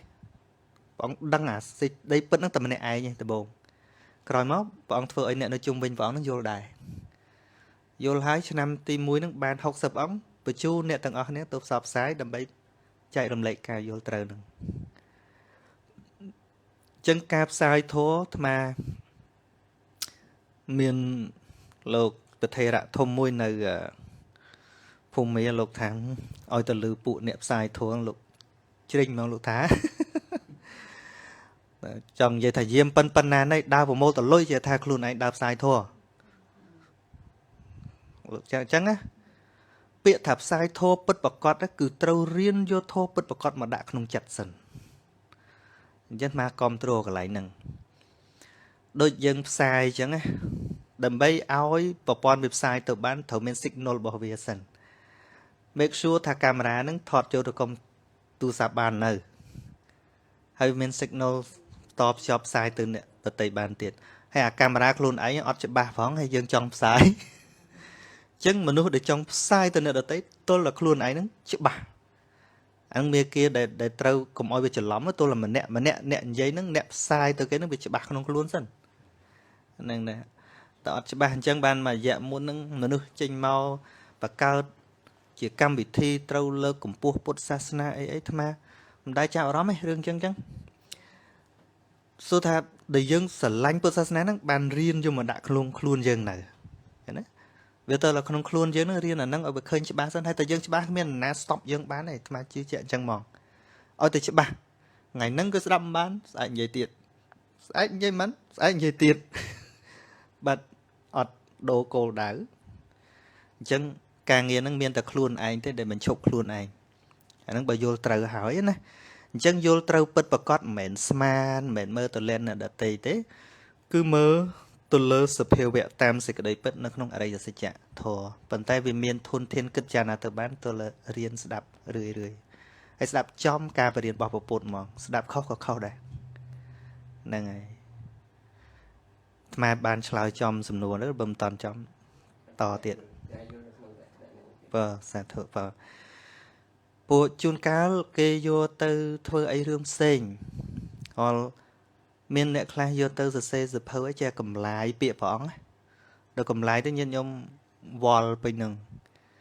ដូចញោមម្នាក់នៅស្រុកខ្មែរនោះគាត់យកបដិច្ចសមុបត្តិយកទៅសរសេរពាក្យប៉ុននឹងស្អីណានៃហ្នឹងយូរលាយអស់វាអត់ដល់ជំរឿដែលព្រះអង្គសម្ដែងនឹងចឹងហើយម្យ៉ាងទៀតតួសមាទិដ្ឋិនេះអត់ពាក់ព័ន្ធនឹងនេះយល់ត្រូវនឹងអត់ពាក់ព័ន្ធនឹងនេះតួបញ្ញាកើតដោយហេតុ3ព្រះអង្គសម្ដែងណាតួសមាទិដ្ឋិនឹងវាកើតដោយហេតុ3ទី1ហៅថាសុតមយបញ្ញាស្ដាប់ត្រូវស្ដាប់ការបរៀនត្រូវបញ្ញានឹងកើតពីការស្ដាប់រឿយនៅការបង្រៀនដែលត្រឹមត្រូវយើងអាចប្រែថារៀនក៏បានដែរសុតមយបញ្ញាកើតពីការរៀនឬស្ដាប់ប៉ុន្តែស្ដាប់ត្រូវទី2ហៅថាចន្តាមយបញ្ញាកើតពីការត្រេះរិះពិចារណាហ្នឹងហើយមួយទៀតភាវនាមយបញ្ញាកើតពីការអនុវត្តផ្ទាល់ហ្នឹងហើយអញ្ចឹងក្នុងបញ្ញាទាំង3ហ្នឹងអត់បាននិយាយទៅចៃវរៈបញ្ញាទេអត់មាននិយាយពីអត់សក់បញ្ញានេះទេអញ្ចឹងមិនពាក់ព័ន្ធនឹង apparent ទេអត់ពាក់ព័ន្ធនឹង status ទេពាក់ព័ន្ធនឹងសិក្សាគិតអនុវត្តឃ ចឹងព្រះអង្គដាក់អីមួយមកมันអាចប្រកែកបានហ្នឹងហើយអីទៀតណោះ Oh you said you have one more question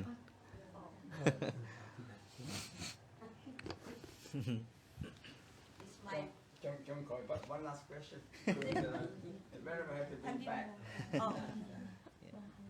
One last question, it's a long one. You have one? Or she has one? Okay ប្រហែល2កន្លះអី2:40អីក៏បានដែរហ្នឹង So you got one short, two short. Too short. Oh, it's a long one. Go ahead.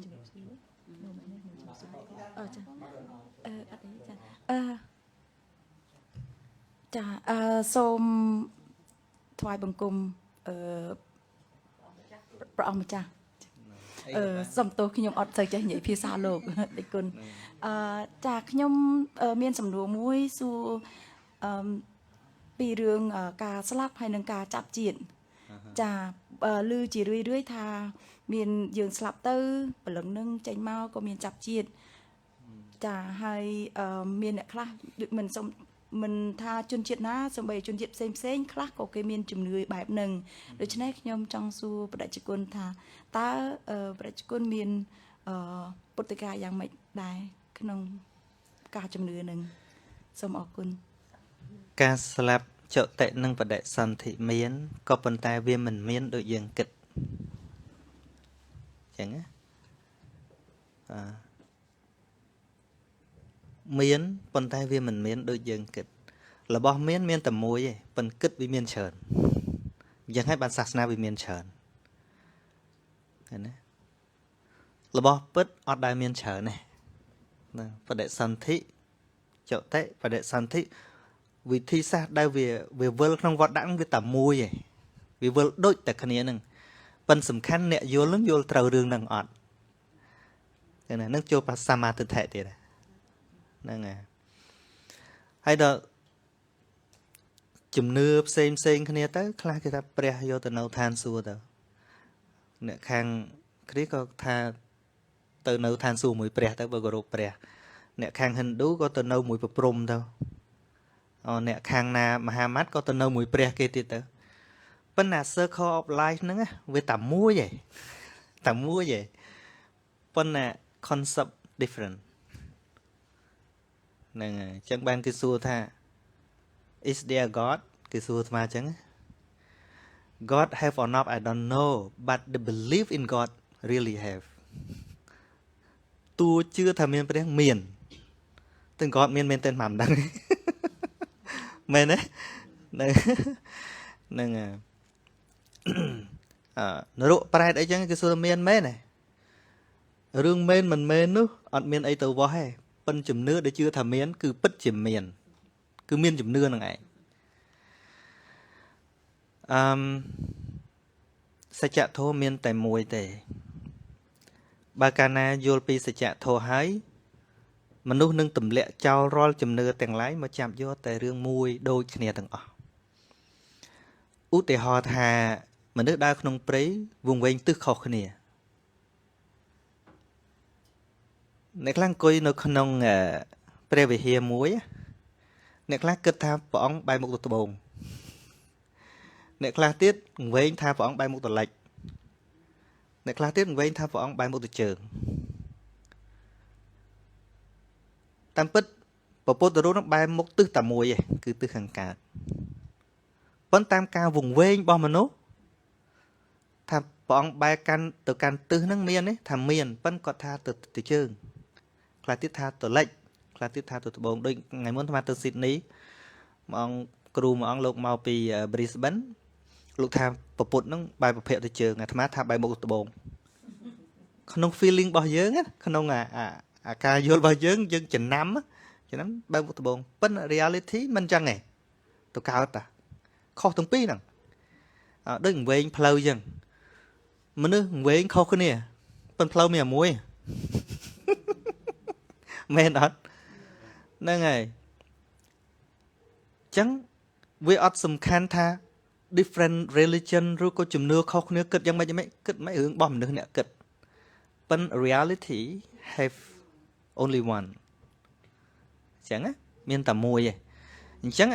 ដែលព្រះសម្មាសម្ពុទ្ធបង្រៀនហ្នឹងគឺបង្រៀនពី reality ហ្នឹងអារបស់ពិតមិនព្រះអង្គរៀនអញ្ចឹងហើយនៅពេលដែលយើងឃើញអាហ្នឹងហើយណែចង់ជឿអីជឿរបស់ណែប៉ុន្តែបើរបស់ពិតវាអញ្ចឹងទេហ្នឹងហើយអ្នកដែលអាចយល់ច្បាស់នៅកើតបដិសន្ធិស្លាប់អីច្បាស់វាទល់ចូលទៅដល់សភាវៈហើយឃើញធម្មជាតិនឹងតាមសេចក្តីពិតពីការកើតរលត់តាមបច្ច័យរបស់វាទៅដល់កន្លែងហ្នឹងហែកបញ្ញត្តិចេញអស់ទៅឃើញតែធម្មជាតិកើតរលត់ហ្នឹងហើយម្យ៉ាងទៀតការចង់គិតពីរឿងកំណើតហ្នឹងមិនមែនជាមេរៀនរយៈឯងជ្រៅសំបីមេរៀនឲ្យបឋមដំបងលោកអត់រៀនទេអាហ្នឹងយើងគិតពីដំបង misunderstand ហ្មងគឺវាគិតទៅនៅតែអញទៅកើតទៀតហ្នឹងគ្រាន់តែមានគំនិតថាអញងាប់ទៅអញទៅកើតទៀតហ្នឹងជា wrong with you ឃើញទេ wrong with you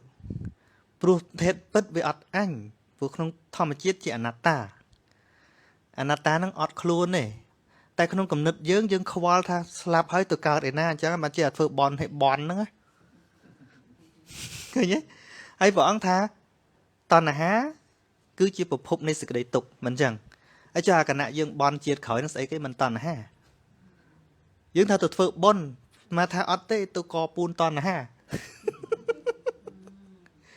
ហើយមានម៉ានអ្នកយល់អញ្ចឹងហ្នឹងហើយសូមឲ្យខ្ញុំមិនចេះសូមឲ្យខ្ញុំមិនចោះធ្វើបន់មិនចេះឲ្យកើតឯនេះឲ្យកើតឯនោះហើយមានគេបោះប្រពុតឲ្យឃើញថា birth is suffering but we always pray for new birth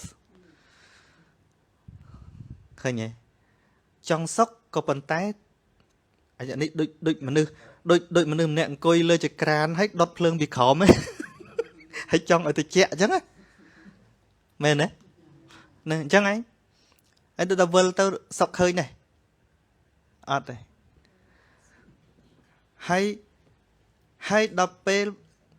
ផ្លូវរំដោះមែនទែនគឺលះតណ្ហាទេលះ attachment ទេហ្នឹងហើយ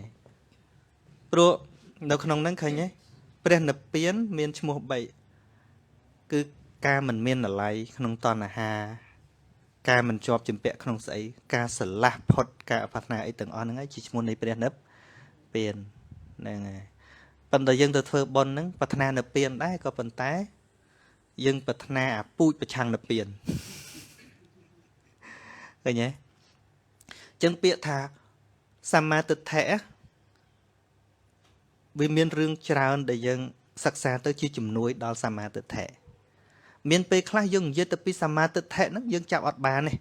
អញ្ចឹងយើងទៅរៀនស្អីដែលជាមិច្ឆាទិដ្ឋិវិញអាហ្នឹងក៏ជួយដែរតួយល់ខុសហ្នឹងស្អីគេអញ្ចឹងខុសពីផ្ទុយពីយល់ខុសវាយល់ត្រូវហើយឃើញទេហ្នឹងហើយហើយមិច្ឆាទិដ្ឋិមានច្រើនណាស់ដូចទិដ្ឋិដែលរារាំងសត្វលោកមិនឲ្យឃើញសច្ចធម៌ណាគឺសកាយទិដ្ឋិសកាយទិដ្ឋិហ្នឹងគឺយល់ថាមានខ្លួនឯងមានសត្វមានបុគ្គលមានតួខ្លួនដល់មានសត្វមានបុគ្គលមានតួខ្លួនមិនឃើញសភាវៈកើតពីបច្ច័យឃើញតែអញរហូតហ្នឹងមែនទេឧទាហរណ៍ឥឡូវគេជេរយើងសន្មតគេជេរយើងឧទាហរណ៍ដូចឈ្មោះសានសុជាអញ្ចឹងហើយគេហៅអាហើយដាក់ឈ្មោះសានសុជាមកវាទៅជាជេរមែនទេហើយបើសិនជាម្ចាស់ខ្លួនថាអញ្ចឹងចុះប្រកាន់ថាគេជេរអញកើតទុកឯងកើតទុកឯងហ្នឹងហើយព្រោះប្រកាន់ថាអញមានឈ្មោះហ្នឹងហើយឈ្មោះហ្នឹងជារបស់អញឈ្មោះហ្នឹងហើយជាសេចក្តីទុកកើតព្រោះការប្រកាន់មិនមែនព្រោះគេជេរទេជុំបើគេជេរមកដូចខ្ញុំរាជដាអូយគេជេរទៅគេជេររាជដាតើមិនចឹងហ្នឹងអានំហើយវាមានកើតទុកអីចុះឲ្យខ្ញុំបោះឈ្មោះរាជដាមិនទៅចោលបីកើតមិនបោះទៅអីបំបោះចេញបានអីទុកនៅគៀនចាំងនោះបាន understanding នៅពេលដែលយល់ថានៅក្នុងមួយតួរៀងនេះវាមានតែធាតុផ្សំរចនាគ្រាន់តែជាសន្មតហ្នឹងហើយបើសិនជាកុំដាក់រចនាដាក់រចនាវិញក៏គេមិនស្គាល់រចនាដែរហ្នឹងហើយ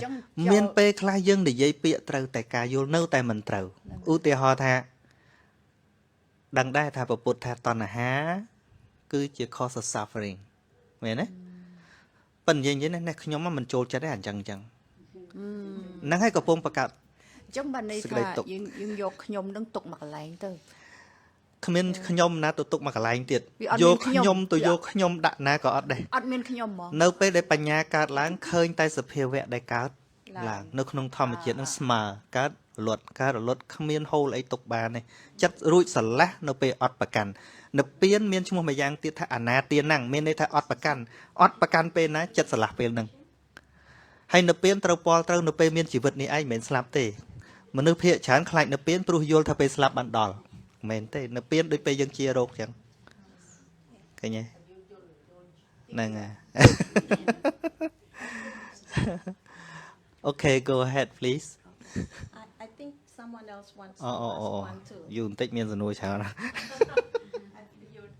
I'm sorry to interrupt លោកម្ចាស់គ្រូខ្ញុំកណាសូមថ្វាយបង្គំទៀន ទៅលឺទៅលឺហើយណា ដើម្បីសូមជម្រាបបងប្អូនហើយនិងក្មួយទាំងអស់គ្នាព្រមទាំងពុទ្ធបរិស័ទគ្រប់ទីកន្លែងផងខ្ញុំបកណ្ណាសូមឱកាសសូមទូលព្រះអង្គសូមមេត្តាព្រះអង្គលើកឧទាហរណ៍ពីនៅរឿងព្រះនាគកសេនហើយនិងព្រះបាទមិលិនទៀតអានឹងច្បាស់ល្អណាស់ទៀត អូអានឹងលើកញឹកហើយក ណា skip ខ្លះលើកញឹកហើយ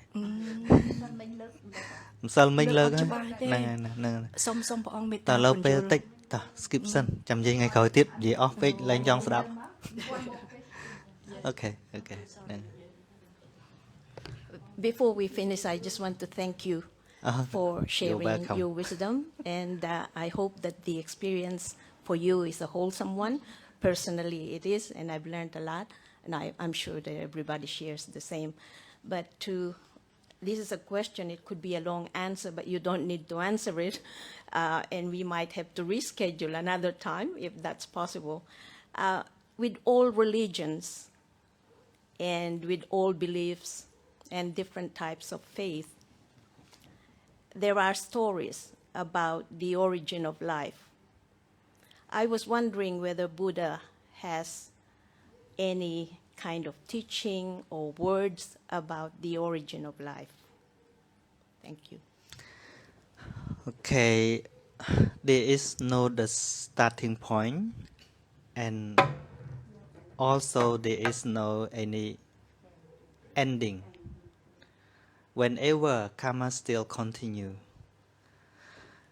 The same thing as we cannot say the egg and the hens, chicken, which one come first. It is called circle of life. So circle is there is no any beginning. It's like that, and also no ending. Except when you walk away from the circle. But Buddha also taught about the origin of life is avijja or ignorance. And the ending of this circle of life only wisdom or panya, the right understanding. Is the end of everything, but it need to study more. Thank you. Yeah. In that point, is it the Buddha define life as suffering? Because in that circle, unless you get out of that circle, then there is no more life. That means there is no suffering. That's right. So the reincarnation, it's just the meaning that the suffering keep going on. That's right. Without. That's right. Right. It's not a physical like going you reincarnate Yes. into them. But the suffering that Buddha taught is not like we think. We always separate. Suffering is only when we feel disappointed or we lose something. But suffering here refer to everything which is impermanent, even pleasurable feeling or unpleasurable feeling or indifferent feeling is called suffering, refer to impermanent thing. No matter you're happy or not, you can laugh, but you cannot laugh forever. And then it's gone. So for all things that we cannot hold it, that cannot stay last or stay still, it is called suffering. This pleasurable feeling or pleasurable feeling or indifferent feeling are all called suffering in this term. Yes, that is why the teaching sometimes need to explain. Otherwise we get the wrong concept. Yes. Because of that concept, there's no point craving or attach too much to that. Yes, just when understand all realities, you can live happily every circumstances. It's like when you go to the mountain and you see the falling water, the droplet of the water. Just let it be, let it go, and you enjoy with seeing. But if you want to hold it, you want to stop the falling water, you have problem. But you just enjoy with the flowing, you are okay. Even this life is full of suffering, but the more we understand, the more we feel okay with that. Yes. Thank you. Okay. Chẳng chọc phần nắng anh đó. Này,